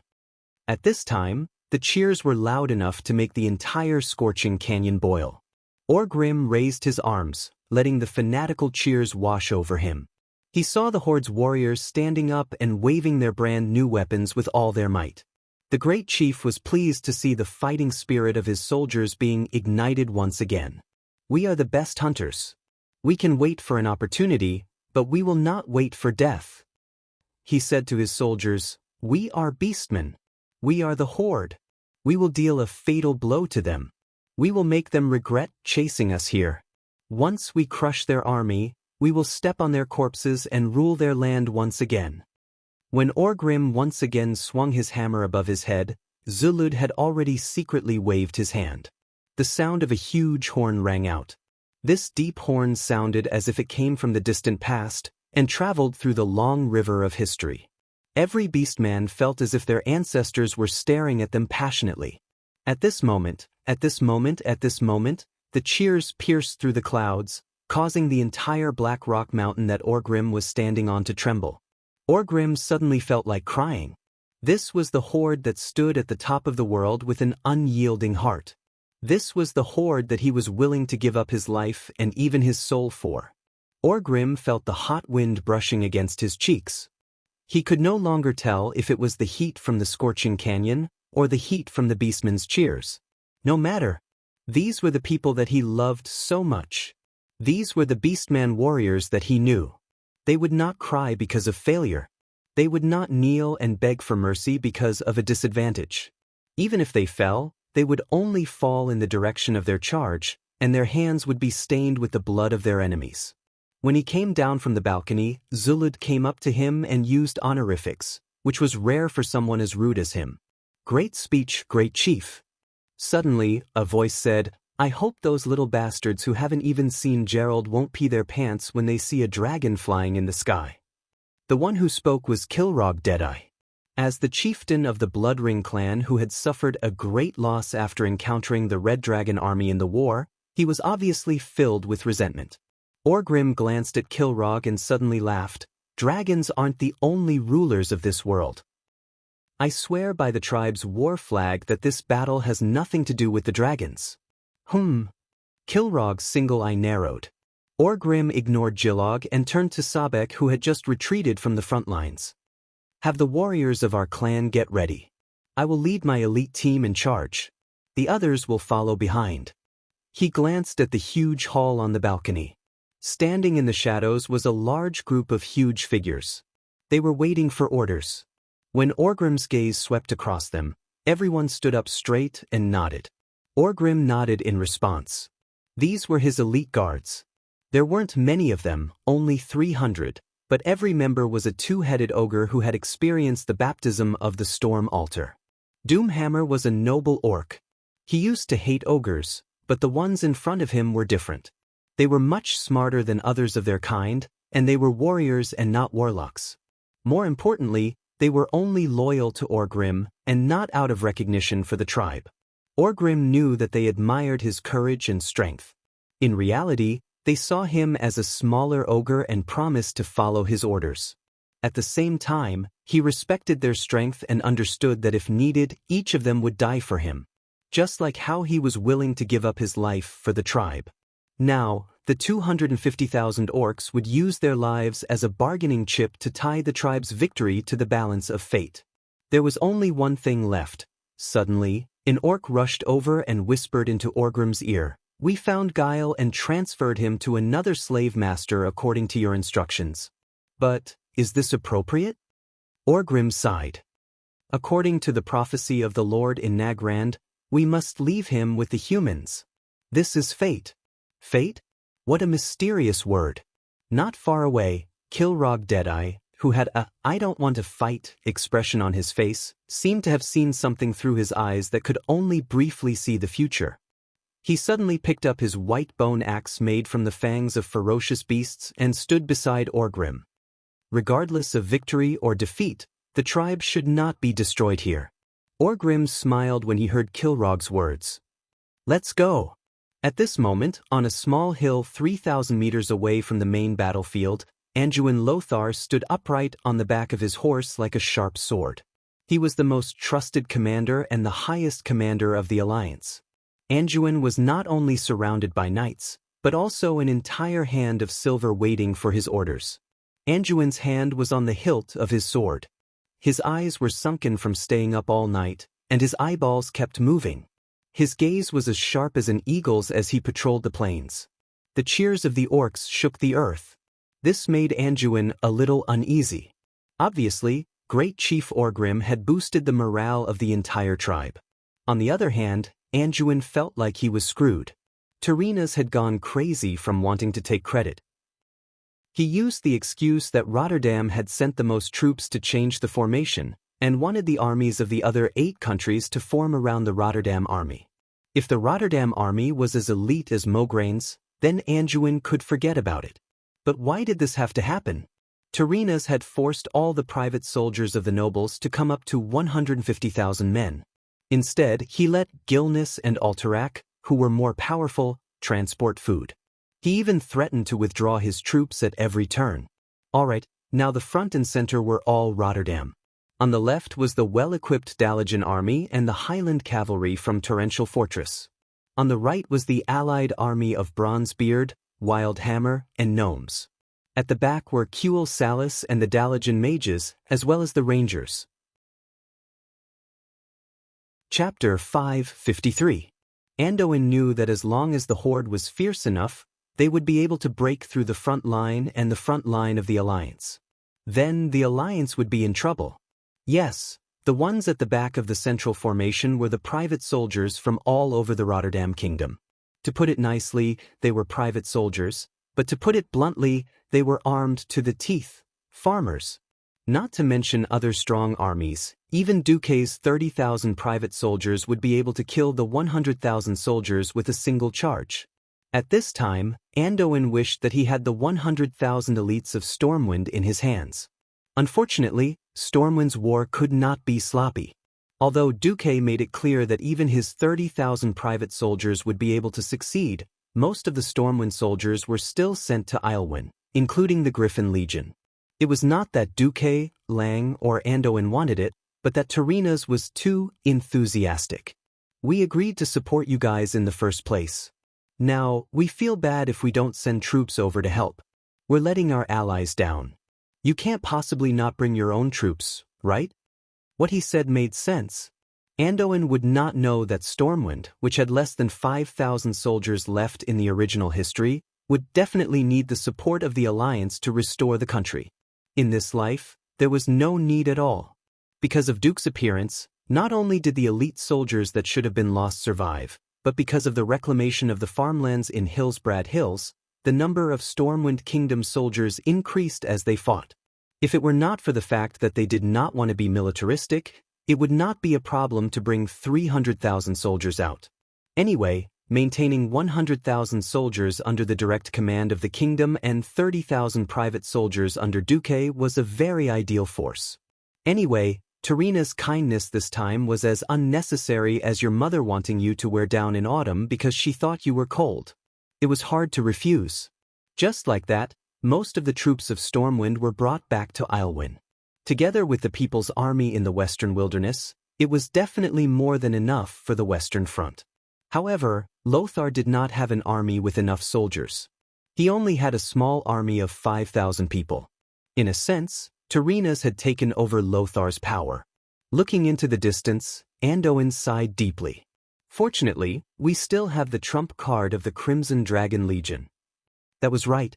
According to Duque, they could indeed mobilize the Red Dragon army, but there was a price to pay. It can't be helped. Those damn dragons are all money-grubbing fellows. It was true that they hated the Horde, but it was fine if they killed their main force. If they had to fly all the way here, it would definitely cost them some money. It won't be much, just 2 million gold coins each time. I guarantee that there will be at least one 10,000-year-old ancient giant dragon holding the fort, and at least 5 1,000-year-old young dragons working there. The Alliance didn't believe Duque's words at first. But the Red Dragon army had always taken on the responsibility of protecting the world. They had fought the demons for tens of thousands of years and had never confiscated money once. In the era of Aegwin, the previous protector, she could be summoned at any time. In the end, some Dalajan mages who didn't believe him contacted the Red Dragon Queen, but they were immediately sent back by Alexstrasza. This is a battle of the mortal world. The Red Dragon army shouldn't have gotten involved. After all, we have some personal grudges with the Horde. Don't ask me for the details, ask Duque. I'll leave it to him. Even the Queen had said so. The Alliance leaders who couldn't take down the blockhouses outside the Iron Stove fort could only pinch their noses and pay up. Duke would openly take the money, and then secretly split the spoils with the giant dragon. You take half, I take half, we split it. Duque even hid this from Lang and Anduin. But no matter what, with the trump card of the Red Dragon army, any commander would be full of confidence. That was the theory, but Anduin still felt that something was wrong. Because it was too abnormal. Why did the Horde dare to challenge the Alliance when they knew that the Alliance had the help of the Red Dragon army? This wasn't a one-on-one battle between generals. This was a battle of hundreds of thousands of people. Perhaps it could be attributed to the Beastman's violent character and fearless courage. But Anduin still felt uneasy. Now, it was useless to say anything. The arrow had to be fired. The food for nearly 300,000 people made Anduin's hair turn white every day. After all, the location of the battle was not any of the Alliance's territories, but the barren scorching canyon. Even when the wetlands, Dan Moreau, and Loch Moden started the War of Liberation in the northern parts of the southern continent, Duque had already stored enough food to feed the 300,000 troops for 3 months. Anduin still felt a headache. It was too troublesome to transport the food. Either they went through Loch Moden and went around the barren land, making a big circle of 300 kilometers, or they were forced to send the food from the Iron Stove fort, through the snow-covered mountain path of Dan Moreau, and through the huge mountain tunnel. The first path was costly. There were wild beasts everywhere. The soldiers who escorted the food had their swords stained with blood almost every day. The second path was slow, and because the mountain path was narrow, the transport capacity was too small. In a sense, the Alliance could not afford to drag it out. Is fighting the only way? Anduin's muttering made Uther frown. Woo woo woo. The unique sound of the horn echoed in the battle formation of the Alliance and the Horde. The scene in front of them seemed to repeat 2,800 years ago. On the earthy highlands, the flags of the various human clans shone under the sun. The knights did not have helmets. The only excellent equipment was the spears in their hands and the long swords at their waists. They did not even have armor.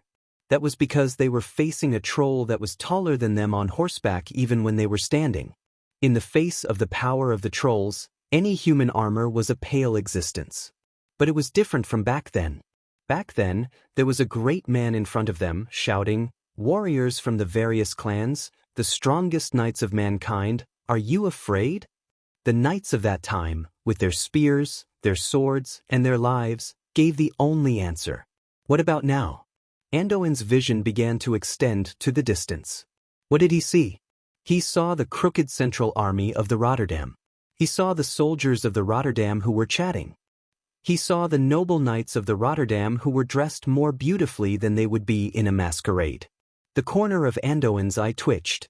He could not help but pray, Mograine, with such a group of nobles who only know how to play meritorious, your Scarlet Crusade must work harder. As if he heard Anduin's prayer, Mograine looked at a few positions in his team with slight disgust. Chapter 554. A while ago, they had sent a large number of knights to attack the Grimbaiter fortress, but they had failed. The consequences were beginning to show. The death of a large number of elite knights forced Mograine to promote more knight candidates to knights. To Mograine, the lack of experience was a small matter. Looking at the 5th and 6th legions of Rotterdam, many of the commanders were trash that tarnished the name of knights. Most of them were sent in by the nobles. This was the compromise that Turinas had to make with the nobles in the kingdom. The reason they were able to maintain their formation was purely because their subordinates were the most elite soldiers who had experienced the Battle of Silver Pine Forest. Closer, closer, closer and closer. When the armies of the Alliance and the Horde approached the scorched land, the hot air began to turn cold and heavy. It was just an illusion. However, it was not a good illusion. The heat of the scorching canyon was unbearable. On the contrary, the beastmen led by the Blackrock clan felt that it was normal. Standing on a large rock at the front of the army, almost all the beastmen could see their chief and the symbol of the scorching canyon, the hammer of destruction. They began to believe their chief's words. Even though rows of human warriors in bright armor were approaching them in an orderly fashion. Even though the spears of the humans were as dense as a forest, each spear tip shining with a piercing cold light. However, when their great tribal chief shouted those words that reverberated in the bloodline of the beastmen for thousands of years, those words that seemed to contain a mysterious power and were incomparably sacred for their entire lives, every beastman received an answer for this war. What was that answer? Lochtroger. If they did not win, they would rather die. Lochtroger. 250,000 voices combined into one, echoing throughout the entire scorching canyon. Under their great chieftain's lead, the once still green sea began to surge with the most frenzied ferocity. That was the strongest fusion of the will of 250,000 people. It was also the roar of a desperate race for survival. Faced with the terrifying voice of the beastmen, Mograine and Anduin were deeply shocked. This battle was over. Mograine shouted at the top of his lungs, "Ballistae and catapults, fire first." The 1st and 2nd Heavy Cavalry regiments charged back. We must suppress the enemy's momentum. Throwing in their trump card at the start of the match was undoubtedly a very bad start. Mograine had no choice. This was because he saw Orgrim and his personal ogre guards, as well as more than 10 chieftains with terrifying combat abilities. That was definitely not an opponent that an ordinary shield formation could defend against. Anduin was nervous too. "Tell Duque, I need his Red Dragon army, now." After sending the message, Anduin raised his hand. "Storm Royal Knights, Silverhand, follow me." As soon as he finished speaking, he immediately galloped madly on his horse. "We have to make it. Red Dragon." In fact, Duque had called for the Air Force earlier than them. But because the Red Dragons were not arranged to enter the barren land in advance, it would take more than 20 minutes for the Red Dragons to fly over, no matter how fast they were. The Rotterdam Heavy Cavalry filed out from both sides of the front line. After quickly forming an arrow formation, the horses began to speed up and trot on the battlefield. The knights held their heads high, and the tips of their spears were lowered in rows. Soon, a silver wave appeared at the front of the battlefield. It surged forward with the momentum of thousands of soldiers and horses, ready to collide with the terrifying green wave. Black ballistae rose diagonally from the human formation and poured towards the front of the orcs with a density that could cover the sky. Mograine could imagine that in a dozen seconds, there would be countless holes in the green sea, and this wave would stagnate. Something no one thought would happen. Suddenly, the sound of ballistae could be heard from the orcs' formation. A bunch of strange ballistae were shot out. At this moment, Duque, who was advancing with the dwarves on the right, was stunned. What the hell, isn't that a helicopter's propeller? The thing that was shot out really looked like a propeller. When the ballistae shot out by the orcs flew into the air, due to inertia, the helical fins attached to the ballistae's arrowheads were lifted up, and started to spin at high speed due to the rapid flow of air. In the next moment, like a shaving machine, most of the ballistae shot at the orc infantry were shaved into countless pieces. The humans' ballistae had failed. This must be the work of our distant dark iron dwarves, Magni muttered. His words were right. The orcs only knew how to use thick and hard weapons. Such a low-tech but effective war machine was definitely not an invention of the orcs. This also meant that the charging heavy cavalry had lost their cover. Axes. Orgrim, who was leading the charge, did not forget to give the order.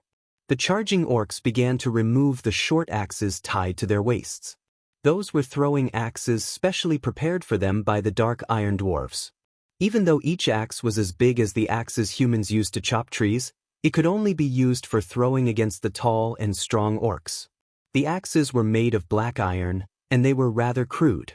But with the orcs' innate strength, they could easily throw them more than 50 meters away. The flying axes that were as dense as raindrops let out ear-piercing screeches. They spun in the air, drawing terrifying arcs in the air as they attacked the charging heavy cavalry. The heavy armor of the Rotterdam soldiers that could easily block the rain of arrows became meaningless. A few hundred kilograms of force was concentrated on the narrow blades of the axes. Be it the iron-coated kite shields or the armor that was more than 5 millimeters thick, they could not withstand the terrifying power of the axes. Mother, I don't want to die. Anyone who was hit would be sent flying 4 to 5 meters away before crashing into the ground, or dismembered instantly. Broken horse heads, horse legs, human limbs, and broken lances flew less than 30 meters away from the orc vanguard. Out of 10 heavy cavalry, only 1 or 2 would be able to reach the orcs at most. But they were not much better off than their comrades. The ogres' 3-meter-long warhammers were no weaker than the lances of the heavy cavalry with their long arms.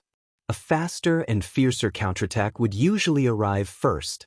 Before the charge of the lances taught by the knights could reach them, they were sent flying with their horses in a violent gust of wind. It was easy to imagine how terrifying Orgrim's personal guards were to be able to throw a man and a horse that weighed nearly 500 kilograms with a hammer. Chapter 555. The green tide surged across the dark ground at high speed. Even the faces of the Rotterdam soldiers standing at the front did not seem to have the emotions of the living. They were cold, indifferent, and calm. In fact, the mercury-like luster flowing on their hands betrayed them. It was cold sweat. Hold on. Hold on. You can definitely hold on. The empty slogans of the frontline commanders did not give them any more courage. The only thing they knew was that before the forest of spears collapsed, they would be safe. Throw the axes. Orgrim ordered again. The axes that whistled through the air caused a large number of killings in the orderly human spears and shields. Almost instantly, the orderly shield formation was like a sandcastle eroded by seawater and was immediately riddled with holes. There was no time to fill the gaps. The thousands of orcs charged forward in a crooked manner, and like a giant axe, they slashed into the army of the Rotterdam kingdom. When the valiant orc warriors collided with the panicked human warriors, the orc warriors were stunned. The entire front line immediately erupted with the loudest sound since the start of the battle. Heart-wrenching screams, desperate wails, the sound of heavy weapons colliding with metal shields, and the sound of spears stabbing into flesh were all heard. What made Mograine furious was that the shield formation that he'd been lucky with fell like dominoes. The orcs' vanguard did not stop at all. It was as if they had passed by each other and easily destroyed the entire front line. It was not that no human soldiers survived the first wave of impact, but the orcs did not even give them a second blow. They simply knocked them to the ground, and the whole army stepped on them, trampling them to death.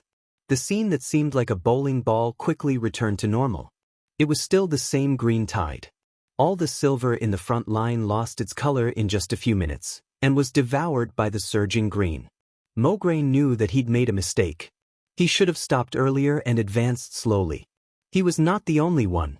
The entire alliance relaxed because of the atmosphere of victory. They thought that the tribes were just lambs waiting to be slaughtered. However, they could still be saved.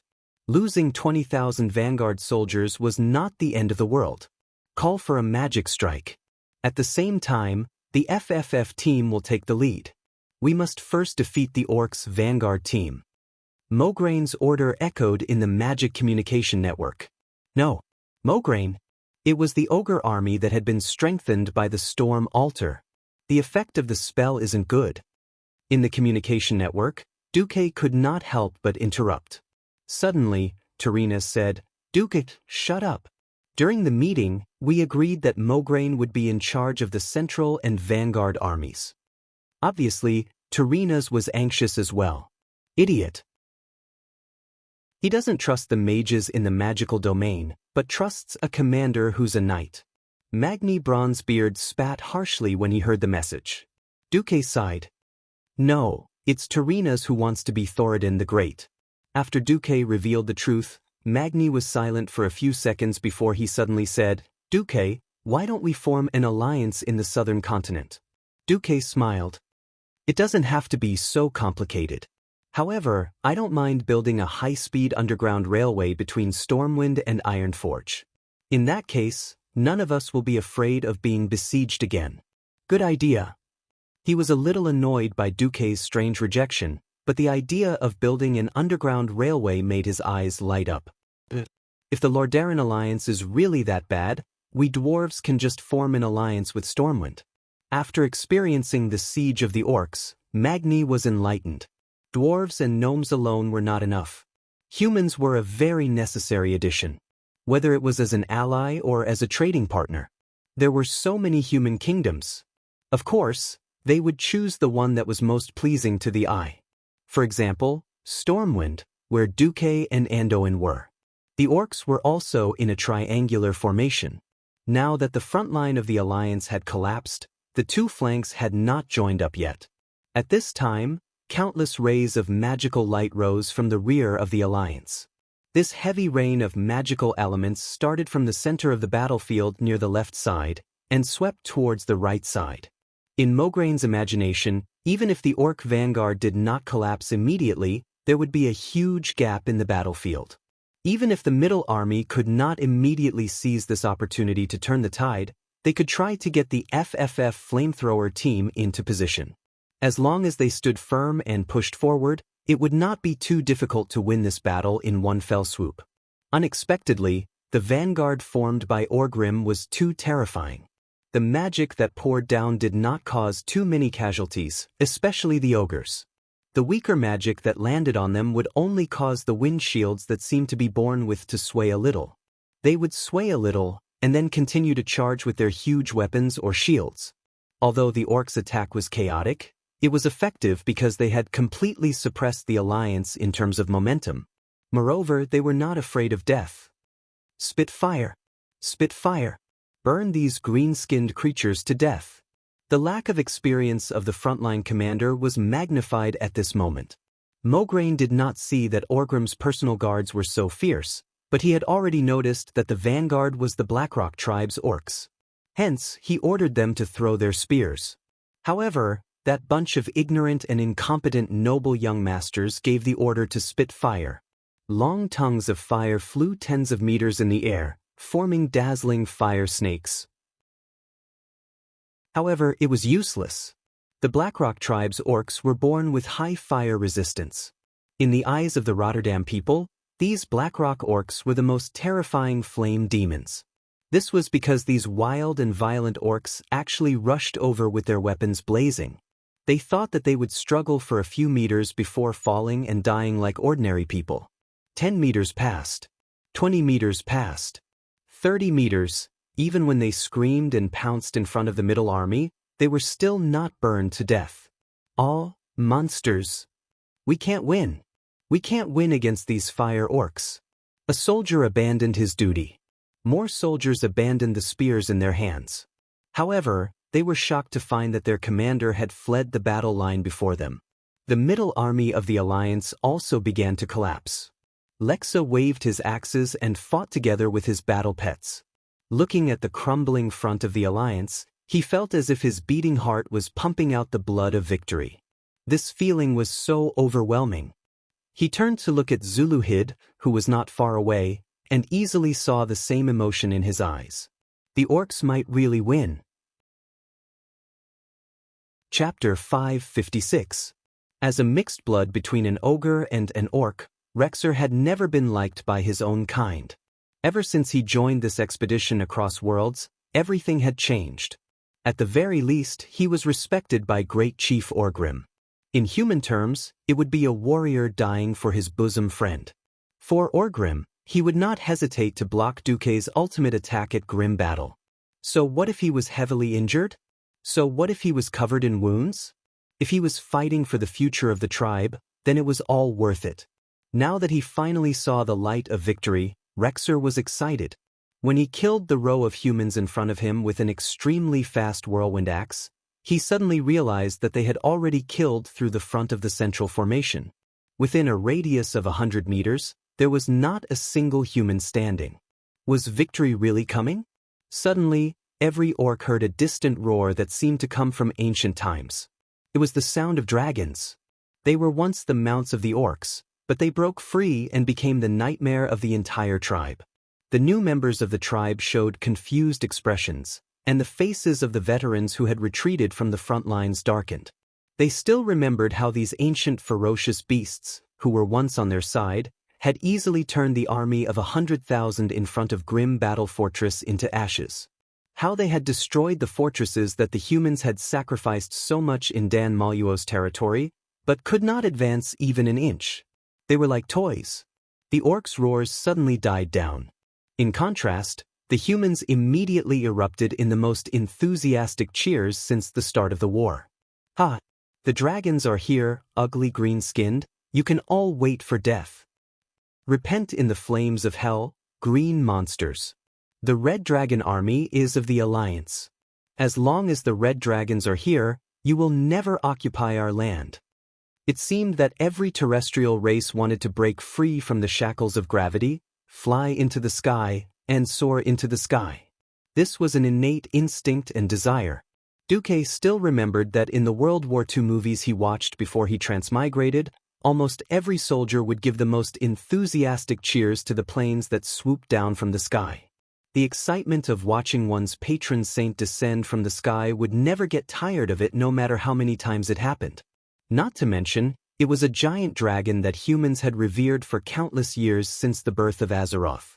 Just when every single orc was stunned, panicked, and hopeless, Orgrim, the man who charged in front of all the orcs, the man who proved the honor of the orcs with his blood and bravery, once again stood on the high ground and raised the destroyer hammer that seemed to be flowing with lava.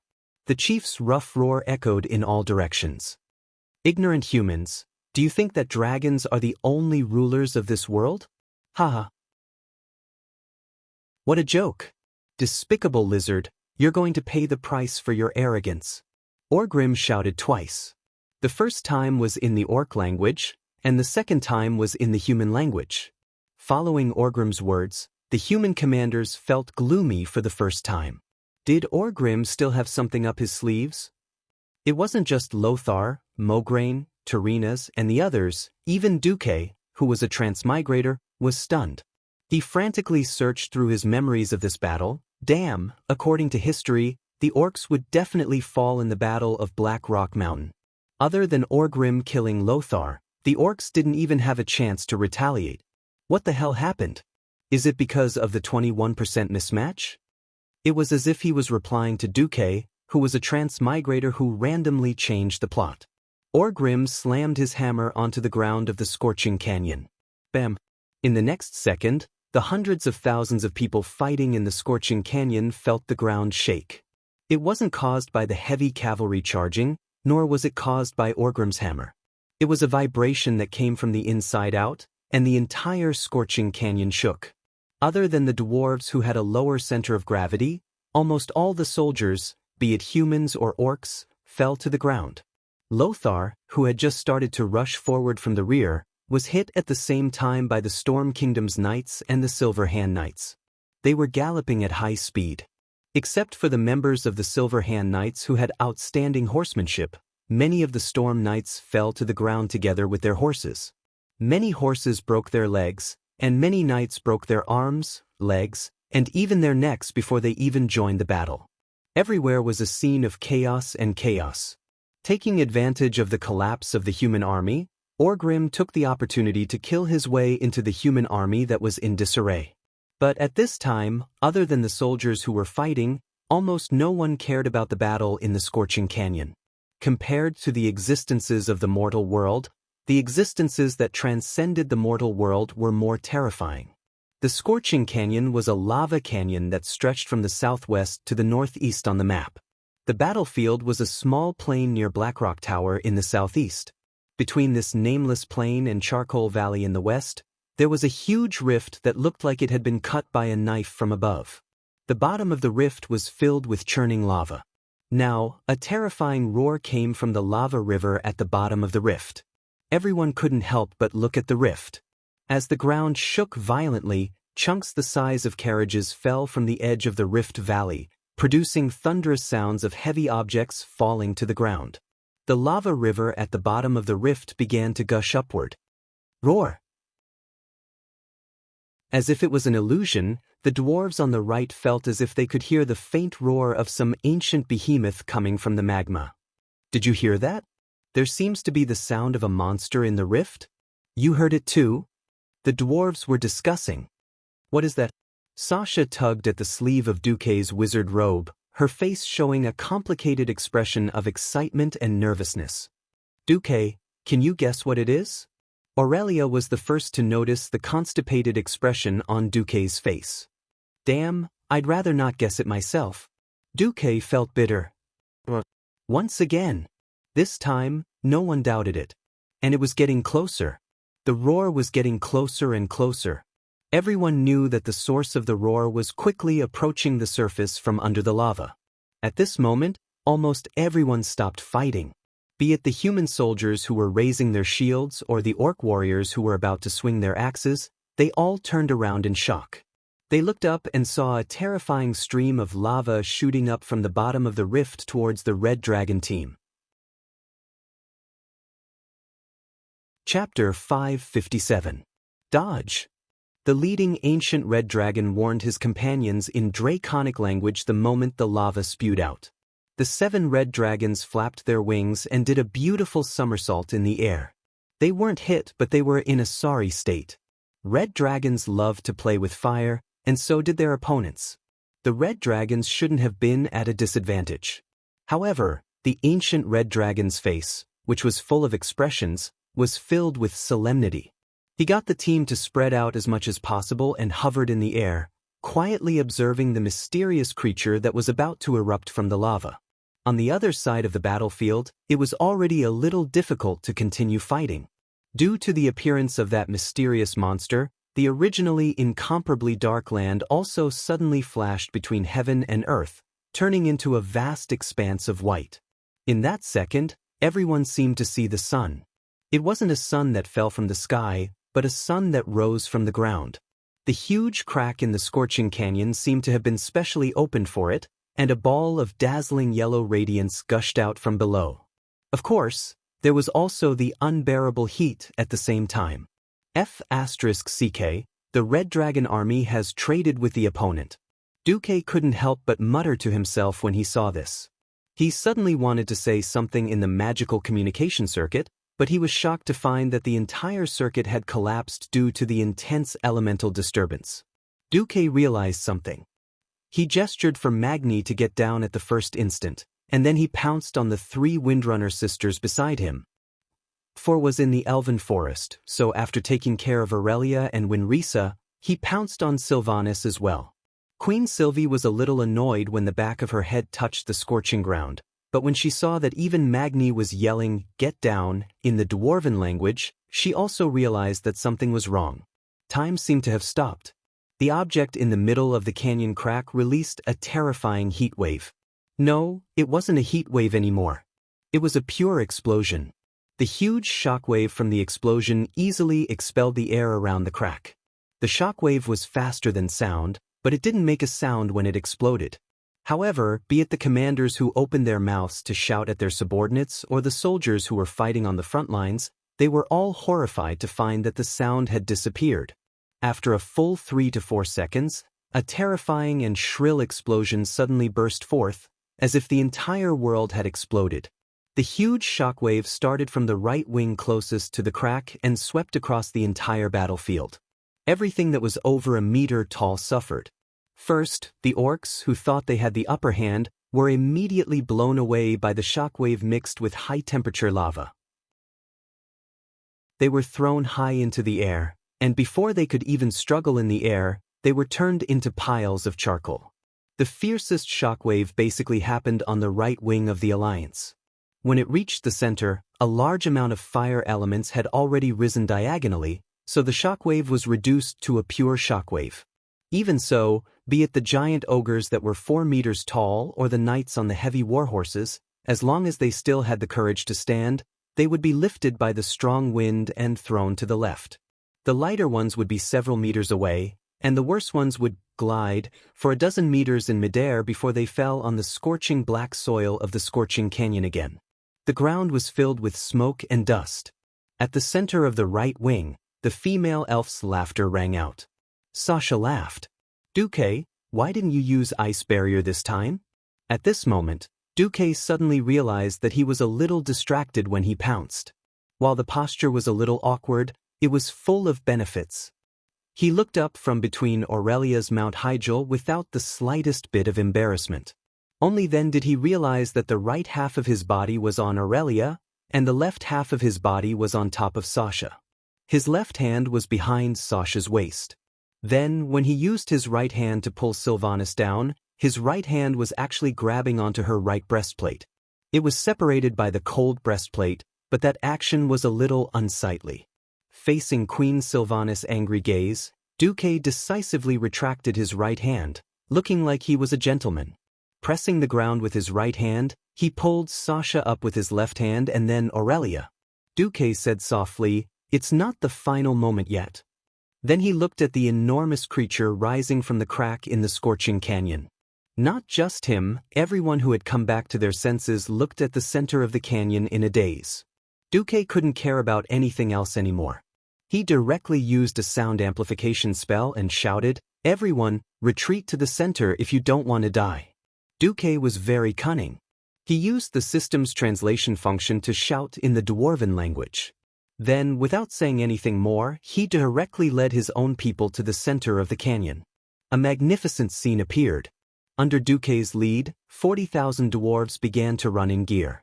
Before the bewildered orcs on the left wing could react, they had already run hundreds of meters.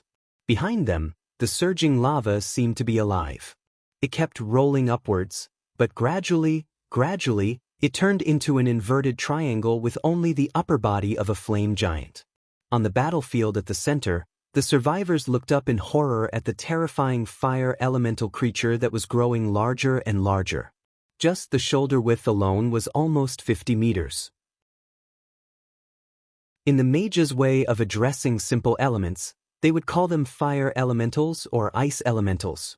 Only elemental creatures would be called fire elementals. Now that such a huge fire elemental had suddenly appeared, it was already beyond people's understanding. This was definitely not an elite fire elemental. This was at least a boss-level fire elemental. Where did this terrifying monster come from? At this moment, Xianxia, who was running and looking back, finally asked curiously, "What exactly is that?" Duque gritted his teeth and said, "Baron Geddon, a subordinate of Ragnaros, the Lord of Flames." Duque's mind was full of all kinds of unscientific transmigration movies. That was Baron Geddon. Back in the game, 40 players happily wiped out a legendary boss in front of him for an entire night. Not to mention the half of the Wind Chaser's head on its body, or the warrior player's unparalleled hatred for it. Just its appearance alone was enough to make Duke feel like he was in a trance. Normally, this was at least the storyline of the Dark Portal in 25 years. Only then did the reputation of Hydraxia appear, and Duke Hydraxis called on the players to defeat Ragnaros. Well, now the boss from 25 years later had popped out and affected the city. How could this be tolerated? Chapter 558. Actually, he couldn't be blamed for running out. because this was their territory to begin with. In order to defend the ancient god that he believed in, Ragnaros had once led an army together with the other 3 elemental lords, Therazane the Stone Mother, Ikir the Wind Wielder, and Neptulin the Tide Hunter against the Titans. However, they were defeated and imprisoned in the elemental plane. When the elemental lords had gradually faded from the sight of intelligent beings in the world of Azeroth for many years, the dwarves' War of the 3 Hammers broke out more than 200 years ago. The leader of the Black Iron clan, Emperor Thorison, started the war, but in the face of the combined forces of the Iron Furnace Fort and the Wild Hammer tribe, the Black Iron dwarves were defeated. Emperor Thorison, who was about to be defeated, began to summon powerful elemental creatures in order to win the war. Unfortunately, what he summoned was not an ordinary elemental creature, but one of the most powerful existences in the elemental plane, Flame Lord Ragnaros. After blowing up half of the Reedridge Mountain and creating the Burning Steppes and Scorching Canyon, Ragnaros left the molten core under the Blackrock Abyss to Majordomo to take care of. He then fell into a deep slumber. As a matter of fact, Majordomo Executus, who looked like a male naga but had huge curved spikes on his back, had been conscious the entire time. In the second battle between the Horde and the Alliance didn't have the support of the Red Dragon Legion. Ragnaros, who was too lazy to care about the mortals, ignored the tragic war in the mortal world. Now, because Duque had saved Alexstrasza in advance and used the Red Dragon army to destroy the Horde's resistance, Orgrim had taken advantage of this. When the Dark Iron Dwarves told Orgrim that they were actually Ragnaros' slaves, Orgrim was tempted. He had the Dark Iron Dwarves act as a go-between for him. At the start, King of Flames didn't even care about Orgrim. However, for the sake of victory, Orgrim cleverly raised a question. What if the Red Dragon army invaded the Scorching Canyon? The servants of the King of Flames will destroy those giant lizards that dare to invade, Executus replied. In the end, the entire alliance was conned. Yep, Orgrim had accidentally dragged his tribe into this mess as well. He had no idea which servant would come. Even though Duque was a transmigrator, even though he knew that Majordomo Executus would send a boss to help, Duque couldn't guess who it was. This was because in the Molten Core, there were 8 bosses that could be sent out. Now, seeing the Horde's left flank being burnt to a crisp, Orgrim's heart was also bleeding. But he couldn't care less. To this day, when the humans were in perfect formation, 10,000 orcs could be crushed by a 5,000 human phalanx. Now that the most important battle formation of the human race had completely collapsed, wasn't it the best time for the tribe to expand their advantage? Let's cheer for the new ally of the Horde, the servant of the Flame King. The giant lizards flying in the sky were no longer a problem. Go, brave orcs, Tar Ogre. He would rather die than win. Loktarth Ogre. The orcs' earth-shattering cheers once again resounded throughout the battlefield. Every orc's morale was at an all-time high. They stared in front of them, at the back of the great chief who was raising his flaming war hammer high. The head of the famous Hammer of Destruction was burning with dazzling flames, and it looked like it was mirroring the fire elemental monster in the distance.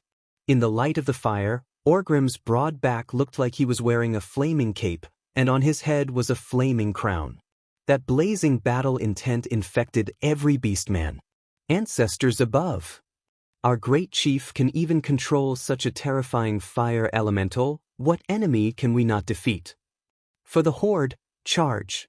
The Horde's desire for battle grew stronger, and almost every commander of the Alliance lost their composure. Your Majesty, please leave first. The chief court mage of Tyreenas opened a portal to Lord Darren with a cold expression. No, if I run away at this time, what will others think of me? Also, I refuse to use the portal. Tyreenas argued. Your Majesty, I have to remind you, your body is not suited for a retreat. I can't guarantee your safety during the retreat. It was nice to say that they were retreating, but in fact, the mage felt that the Alliance would be completely defeated. But I am the general of the Alliance, Tyreenas said unwillingly. The commanders of this battle are General Mograine and General Abendis, one of his ministers reminded. Another of his ministers reminded him, implying that Tarina's was just a mascot in the chain of command. But as a king, running away at the last minute would be a bad thing. Tarina's hesitated. At this time, a mage not far from Tarina's suddenly clutched his head and screamed in pain. Ah, the first, the second, the fifth. Even though there were not many of them, it was enough to alert the higher-ups of the Alliance, because it was the same for the Dalajan. The court mage of Lordaeron's expression changed. Oh no! It's mana burn. Mana burn? Tarina's, who knew almost nothing about magic, asked in surprise. It uses a mysterious method to cause chaos in the mana circuit of the unknown's bodies, and use the unknown's own mana to harm the unknowns. Not only the mages, but also the priests. After explaining, the mage immediately turned around. Priest, where are the priests? Can this magic be dispelled?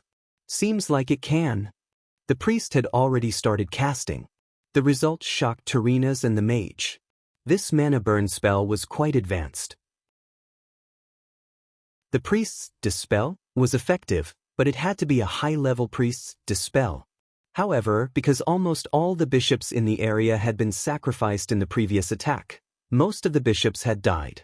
The chain of events caused the result to be very bad. Out of the 5 mages, only 1 was saved. The other 4 were burned to death by their own magical power that had erupted from within them. The next moment, something even worse happened. Suddenly, a soldier was bathed in fire, and the people around him backed away in fear. But this guy did not feel anything, because he did not feel anything. In just a few seconds, he suddenly turned into a huge bomb.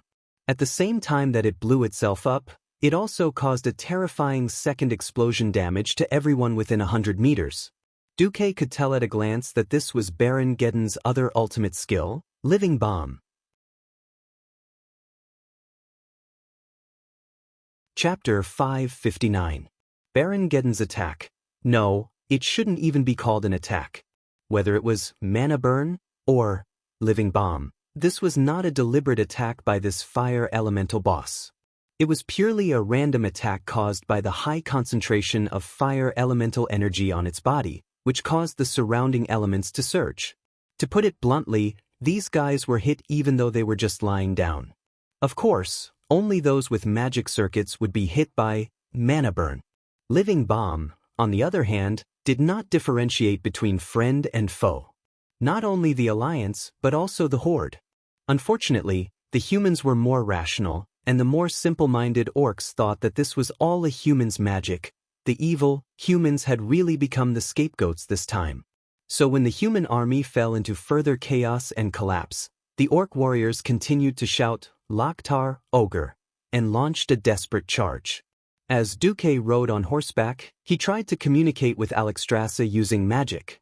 After he explained the situation in a few words, the Red Dragon Queen was silent for a few seconds before replying. Duque, it's not that I don't want to help you, but ever since the Red Dragon Army was founded, we have been following the same principle for thousands of years. Whether it's me or my dragon people, we are all born to protect this world. This is the highest meaning of our existence. Do you understand? Duque was also silent for a few seconds before sighing. I understand. In a sense, the Red Dragon Army was more like the strictest law enforcement. It was not wrong to think of them as the police. They not only strictly demanded of all the people they were monitoring, but also strictly demanded of themselves. The biggest reason why Alexstrasza agreed to attack the Horde with Duque was that the Horde had once enslaved her.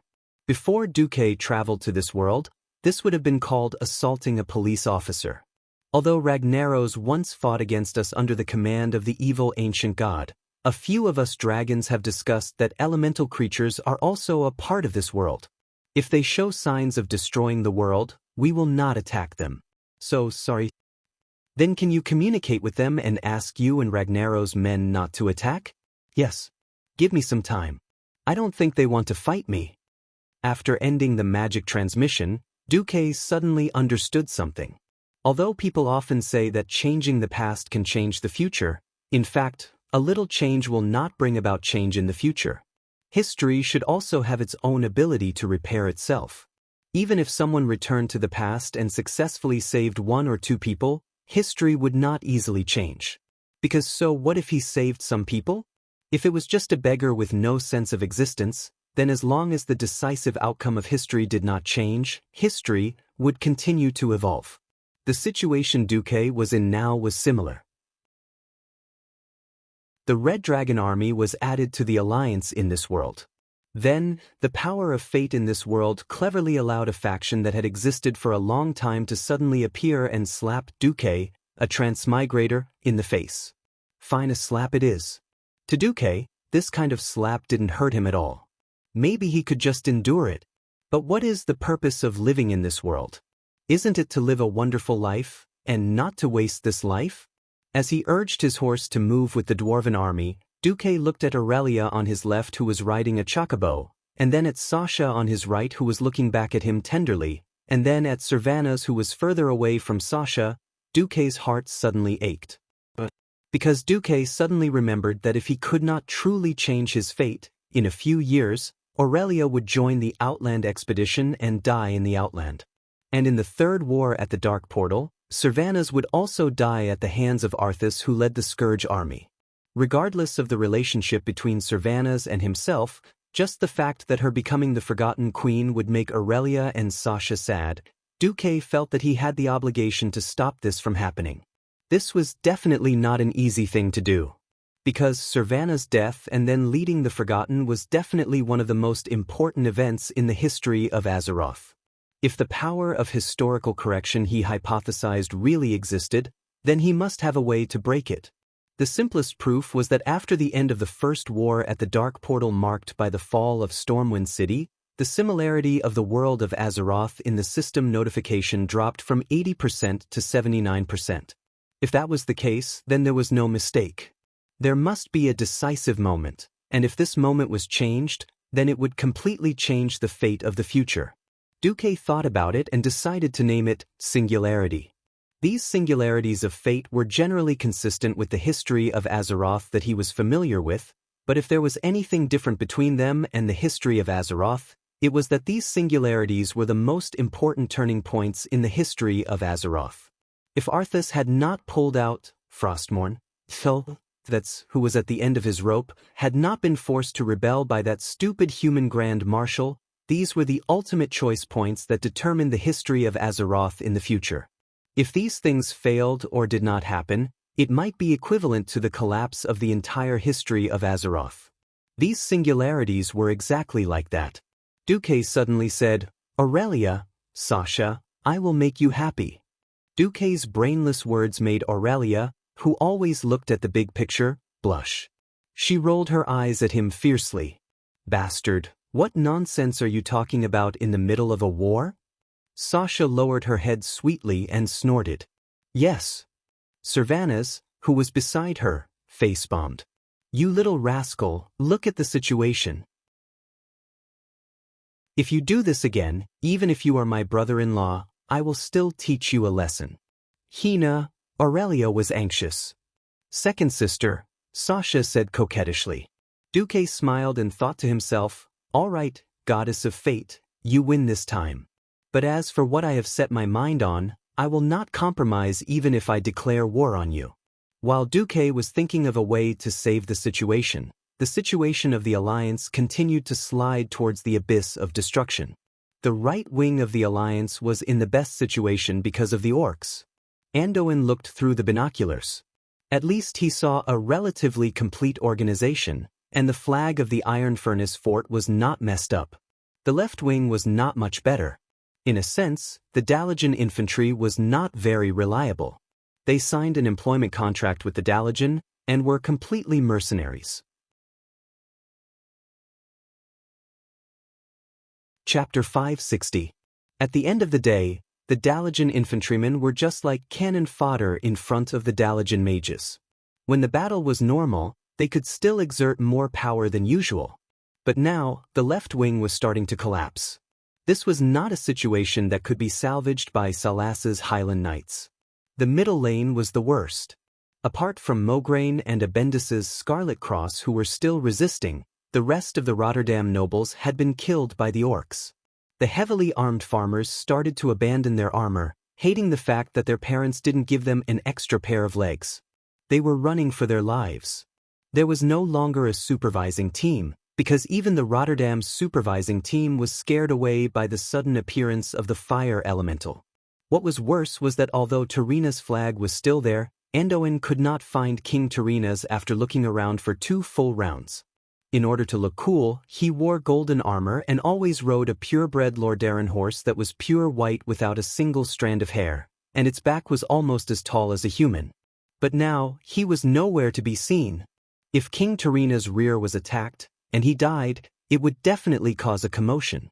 Now that Anduin saw the hypocritical Rotterdam kingdom's flag fluttering emptily in the blazing wind, he felt nauseous. Thinking back to an hour ago, the 250,000-strong human army raised their sharp swords and spears, almost piercing the dark clouds in the sky with the cold light of their weapons. On the black soil of the canyon, the human infantrymen in shiny silver armor advanced together. There were countless swallow-tailed flags and spear flags, each with the shield emblem of the leading knights. How majestic was that brilliant army formation that shone like ribbons! It made Lothar, who was the commander, feel refreshed. But now? Damn it! Seeing the situation deteriorate further, Anduin's face turned pale. Beside him, the Storm Royal Knights also collapsed. It was not because of their morale, but because the Royal Knights were standard heavy cavalry. Knights in heavy armor could not even get on their horses without the help of their servants. Now that he had suddenly fallen down, he wouldn't be able to recover without at least half an hour. Only then did he realize that he could only mobilize less than 10 paladins from the Silver Hand. Gavin Rad had returned at Duque's request. Turalian silently urged his horse to stand beside Uther. The gathering of the 5 paladins, Uther, Tyrion Fordring, Sidon Dathrahan, Turayan, and Gavin Rad, made Anduin feel like he was in a trance when they first met. Uther rode to Lothar and said, "All the paladins of the Silver Hand are here," requesting the Alliance commander, His Excellency Anduin Lothar. Instructions? Isn't this asking me to send you to your deaths? Noxus held his breath. As a descendant of Thoradin the Great, he still remembered the story his father told him when he was young. It was also the final battle. In the Savage Era, where humans were still divided by clans, most of the time, they had to find people from 7 or 8 clans to form a cavalry unit. That led to the fact that in many cases, even the names of the human cavalrymen who were sacrificed were not recorded. However, it was such a group of people who made the same request to Thoradin at the most critical juncture of the final battle. "Please give us your instructions." They knew that the words coming out of their sleeves would be in order that would lead to certain death. They knew that they were probably applying for a one-way ticket to hell. They still said, "Please give us your instructions." History seemed to coincide with each other. 2,800 years ago, a row of cavalrymen with pale faces from lack of nutrition paced towards Thoradin, raised their crude spears, and asked Thoradin to fight. 2,800 years later, a group of the same few paladins said the same sentence in almost the same way, evoking Lothar's memory from 2,800 years ago that seemed to be sleeping in his blood. Back then, the young Lothar had once thought about what kind of answer he would make when faced with such a choice. However, now that things had come to this, Lothar was shocked to find that the answer was actually the only one. And this only answer was now lingering in his mind like a ghost, driving his facial muscles and tongue to say that answer. Noxus pointed at the overbearing 200,000 beastmen and said, "Attack!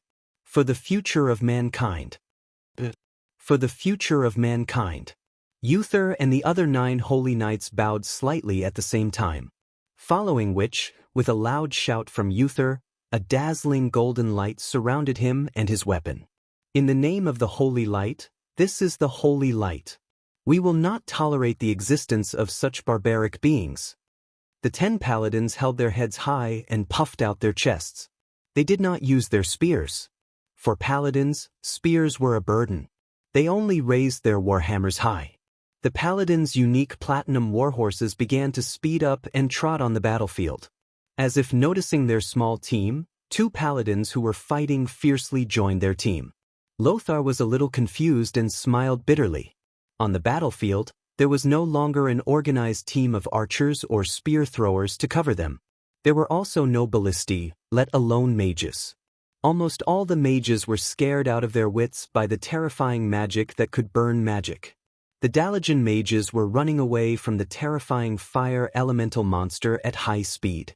Just the 12 holy knights alone, how big of a storm could they create? How could they expect them to turn the tide in this rotten battle? At first, no one noticed that a small golden wave had appeared on the battlefield. Human soldiers were fleeing everywhere, and orc warriors were laughing maniacally as they chased after the humans. They continued to gallop on their horses. Even though there were only 12 of them, they carried an aura that was not inferior to that of thousands of soldiers and horses. The dazzling golden holy light enveloped these paladins. From afar, each of their faces was so blurry that it seemed illusory. It was as if they were messengers sent by the ancestors of mankind, inheriting the will of the past and striding towards the future, fighting for the divine answer. For the future of mankind.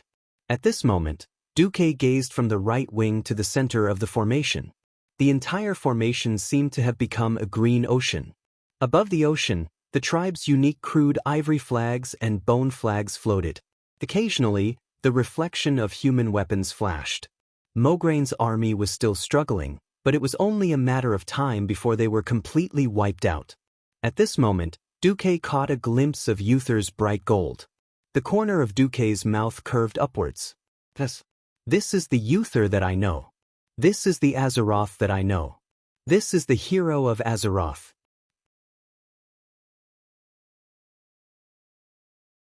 Chapter 561. Duque was conflicted. For the people around him who were likely to encounter misfortune, Duque was eager to change their fate and history so that they could get rid of the curse of death. However, Duque was extremely conflicted.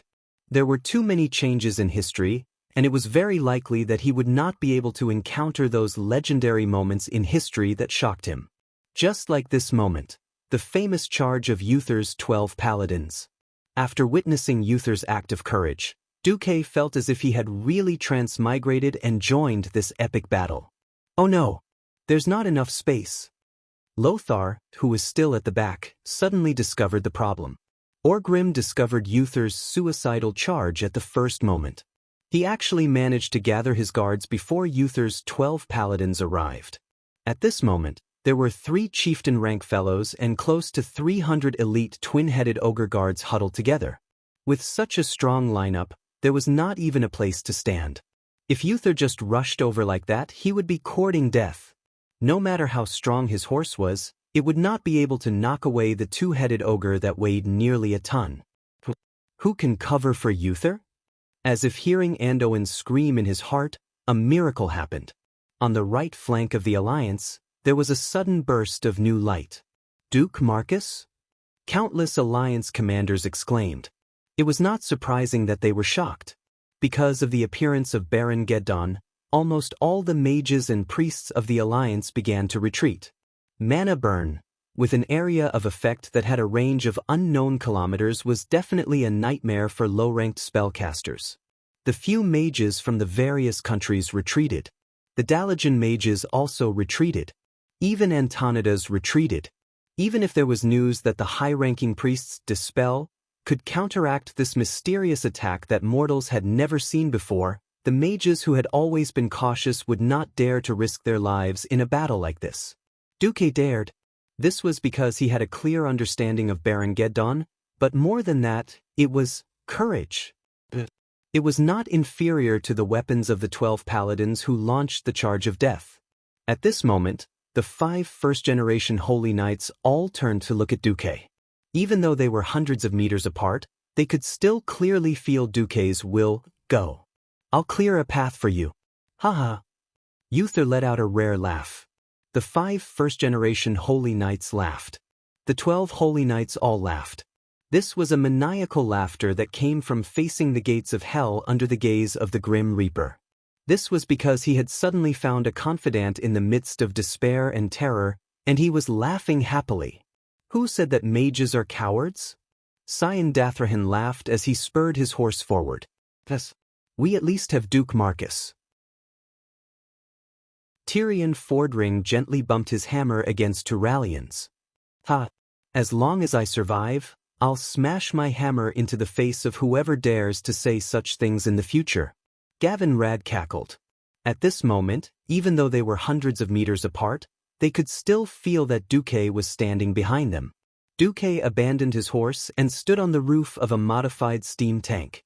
And the one driving the tank for him was the king of the Bronzebeard dwarves, great blacksmith Magni Bronzebeard. Ready? Magni yelled. Then let's go. A pair of huge light wings formed by 1024 hands of magic suddenly stretched out from behind Duque, and then countless balls of pure magic, 5-colored light balls rose from various parts of his body. The sky blue light balls were infused with the power of wind inherited from the storm altar. The blue-white light balls represented the waves of lightning that came from the same place. The azure light balls demonstrated the inherent power of the frost elemental power of mages. The purple-blue light balls represented the mysterious arcane brilliance that had been passed down for thousands of years. And the golden flames were even more poured into the spirit of Duque and the entire human race. It was the spirit of unruly resistance and never yielding to fate. Thousands of 5-colored light balls and 8th Grand Marshal's combat staff shone brightly beyond the mortal world on the battlefield that had already collapsed. As if they felt the call of this ball of brilliance, many of the fleeing Alliance soldiers stopped in their tracks and stared dumbfoundedly in the direction where Duque was. This brilliance was so dazzling that people didn't even notice that the even larger Red Dragon Queen Alexstrasza had arrived. Accompanied by the terrible mechanical sound of the steam tank, the hands of magic floating on the left and right of Duque began to fire in unison. It was as if the most dazzling meteor showers suddenly fell from the sky. The glistening magic energy ball forcibly entered the orcs' field of vision, drawing terrifying arcs that made their hearts palpitate, announcing the arrival of death to every orc. Rumble. The first wave of attack was the fiercest chain lightning. More than 300 huge lightning chains that were even longer than flagpoles shot into the orc formation, winding and flashing. The magic-resistant orcs were directly turned into charcoal, and those with high resistance were at least paralyzed by the electricity, unable to move. Then, continuous flashes of flames erupted from the orcs' left flank to the front. The violent explosions instantly engulfed the entire front line of the orcs. Many orc soldiers who had just arrived at Azeroth from Draenor were fortunate enough to meet Duque, the terrifying pharaoh who could be said to be an entire team of mages on the battlefield of the Eastern Kingdom for the first time. Not every orc came from the Blackrock clan that was born with high resistance to fire. Just by touching the fire element that was wrapped in a thin layer of elemental skin, it would immediately release all the magical power contained within. In an instant, the flames incinerated everything it touched: hair, skin, flesh, and bones. The explosion of the flames not only brought about a terrifying burning power, but also a terrifying impact. The terrifying explosion affected the orc infantrymen, blowing them into pieces and sending broken limbs flying everywhere. The first to be hit by the fireball was, of course, immediately dead. The secondary damage caused by the explosion of the fireball was definitely not to be underestimated. A broken hammer head shot towards the orc beside him like a cannonball.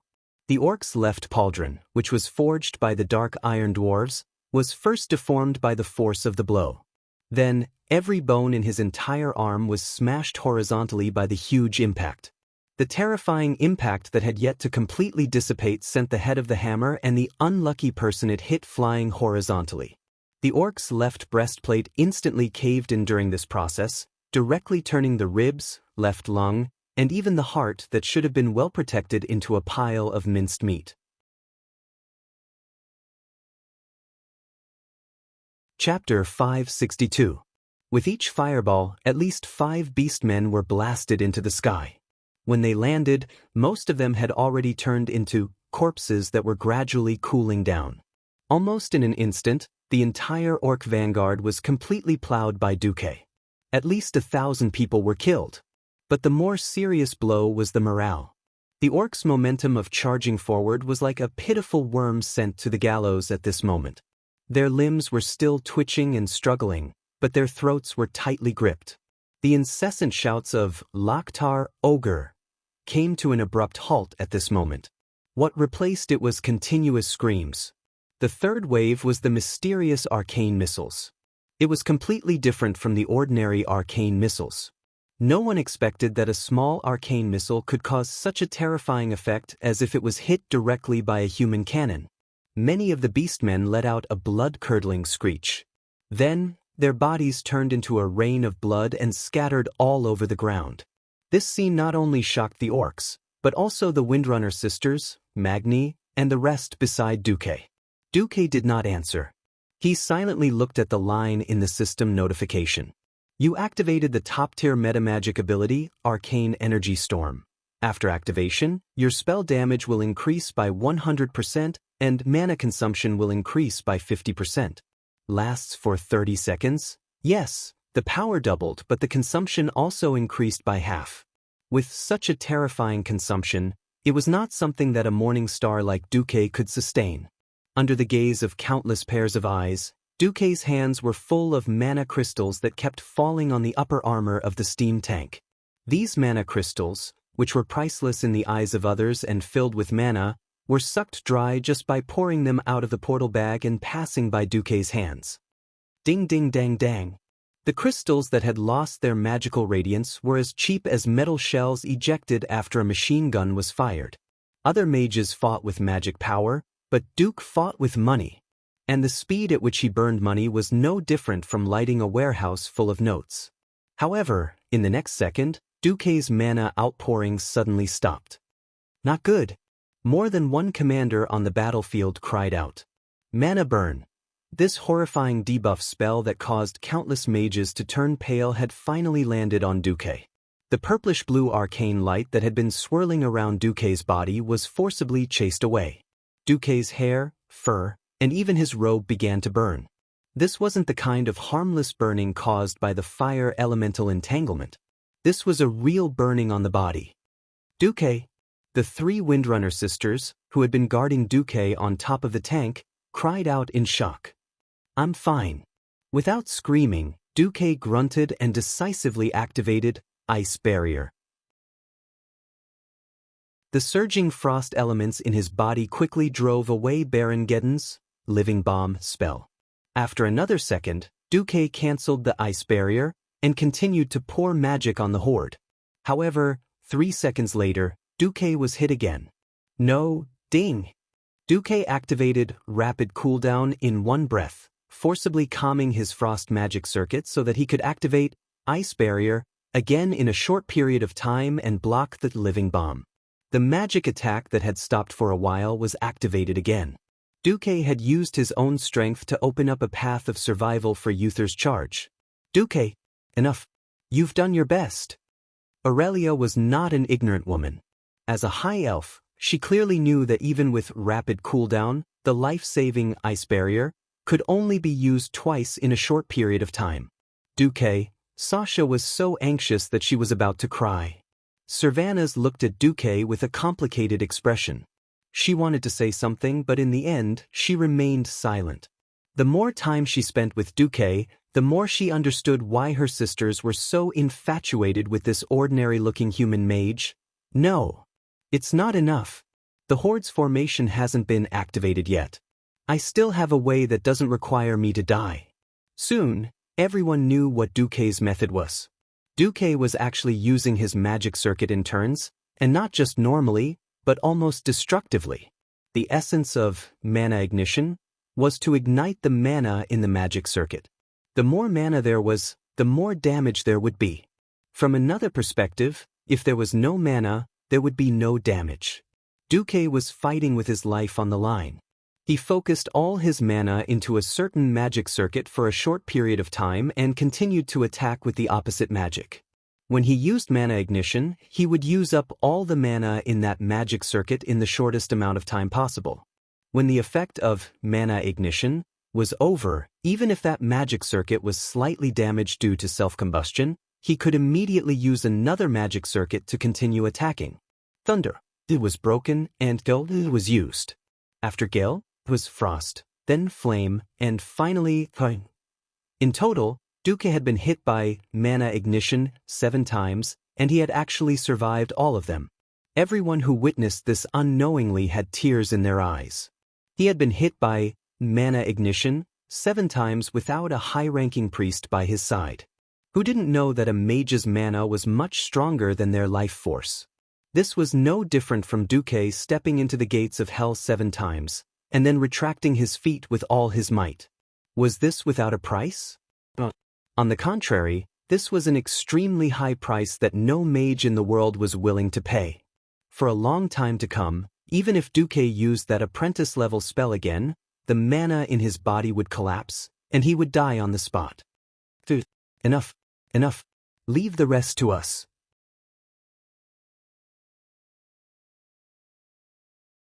Xianxia was on the left, and Aurelia on the right. The two sisters hugged Duque tightly. Alright. Duque's body was convulsing from the pain, but he had a satisfied smile on his face. The collapse of the Alliance's main formation came to a halt. The Alliance soldiers who had run away began to shout, "Long live the Alliance," turning around and charging towards the beastmen without a care. A golden blade emitting a holy aura appeared on the battlefield. It swept across the wide scorched land at high speed, cutting diagonally into the green sea. After Duque's 10 rounds of magic had finally opened up a path of blood, Wuther's 12 paladins had perfectly reached the beastmen's vanguard, clashing with them. Riding on a war horse that was also shining with a golden light, Wuther charged into the battlefield. He waved his long-handled warhammer as if he was playing polo, drawing a brilliant arc from bottom to top. With just one hammer strike, he shattered the giant axe in front of him, as well as the owner of the axe, the beastman's skull.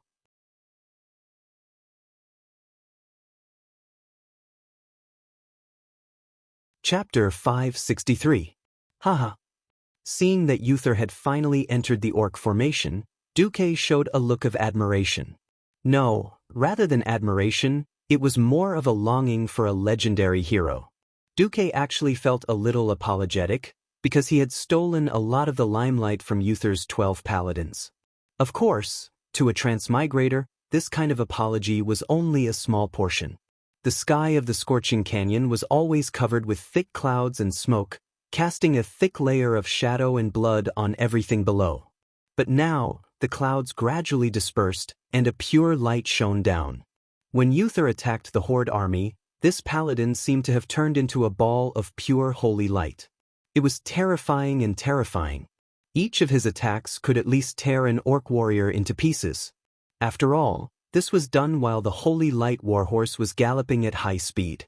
To others, it looked like he had swung out countless arcs of golden light, and then the area around him was cleared. As long as other paladins were within 30 feet of Uther, Uther's holy light would also cover them. From the start of the war until now, the Silver Hand had expanded much more than in history. This was thanks to Duque's instigation of Lothar's full support. These paladins were also the mainstay of the various armies. From afar, they saw that Uther dared to charge at more than 200,000 horde with only 12 people. They were all stunned, dazzled by this unparalleled courage. There were even more paladins who wished to join this fearsome assault team. Unfortunately, Uther's team of paladins was simply too fast. The 12 paladins rushed into the battle, their war hammers, axes, and swords bursting with their faith. Even the soldiers of the Alliance who were trapped in a circular formation in the sea of orcs automatically spread out to give their warhorses more space to charge. No, come back. Don't care about that small group. Continue to charge. Orgrim shouted. Uther did not directly attack Orgrim. If the two of them fought, it would not be a battle that could be resolved in 10 minutes. The Alliance needed to stop the wave of horde attacks, and the best way to achieve this was to break the horde's formation. So, Uther chose to break through half of Orgrim's guards and leave in style. Unfortunately, many orcs were enraged. They turned around and ran towards their new enemies, the Shining Paladins. The horde, which had been moving in the same direction since the start of the war, was in chaos for the first time. The 12 paladins continued to charge. They had already forgotten how many orc blood had stained their weapons. Gavin Rad had wanted to count so he could boast to others later, but he gave up after counting to 50. This was a cruel battle, barbarism against fanaticism, shining chainmail against wild tattoos and piercings. The beastmen were incredibly strong, violent, crazy, and ignored their own pain. However, the holy knights retaliated with righteous anger and full of holy light. In front of the brilliant holy light that was like a burning sun, countless orcs were defeated in one round. The price of failure was their lives and glory. At this moment, Duke, who had already lost his ability to fight, suddenly said softly, "As expected, it's still not enough." "Not enough? What's not enough?" Xianxia asked. Without waiting for Duque to answer, Aurelia killed an orc with an arrow and answered, "The alliance is not enough to turn the tables." Aurelia was right. Even though most of the orcs attacking the right wing of the alliance were defeated, the orcs still had the advantage in terms of numbers. Coupled with the physical difference between humans and orcs, it was only a matter of time before the humans were wiped out in this chaotic battle. If the humans, who were the main force, were defeated, then the dwarves and high elves would not be able to win. Suddenly, Duque turned around. He was not the only one. Many saw Alexstrasza in her dragon form flying away from the battlefield. At the same time, Baron Geddon, who was just as huge, was slowly sinking into the lava river of the scorching canyon. Obviously, the evenly matched two sides had given up on the idea of starting a war. For some reason, Duque thought of a common QQ group before he transmigrated. "You're out to cause trouble. XX location. See you there. Bring a machete and a stick. A car full of people." Seems like the two sides have reached an agreement. That's right.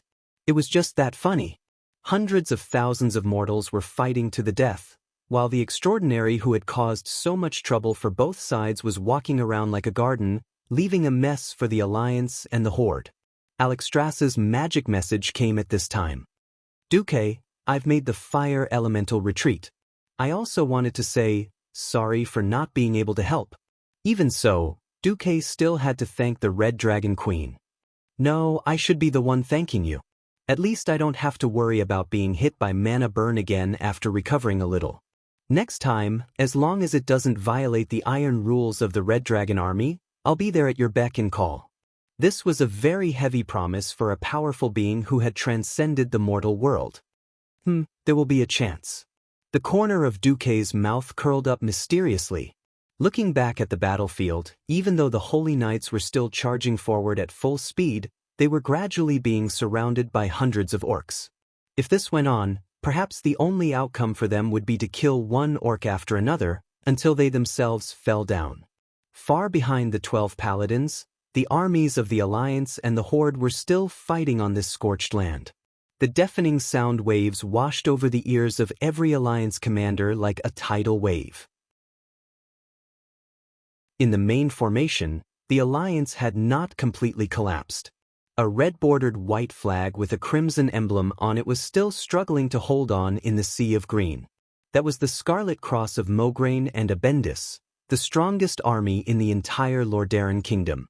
It had participated in the First Southern Sea War, the Battle of Silverpine Forest, the defense of Lordaeron Kingdom, and the Battle of the Iron Furnace Fort. From north to south, its glorious legend spread across the entire Eastern Kingdom. It was also King Tarina's greatest source of confidence and support. No matter how much they disliked Tarina's arrogance, they had to admit that this was an army made up of the strongest knight spirit. Full of glory, strong will, and unyielding. But this army had shrunk from 30,000 to less than 8,000, and almost all of them were injured. You're tuning in to the Wang Lin's Journey YouTube channel. Don't forget to subscribe and join us on this journey to catch the most captivating stories.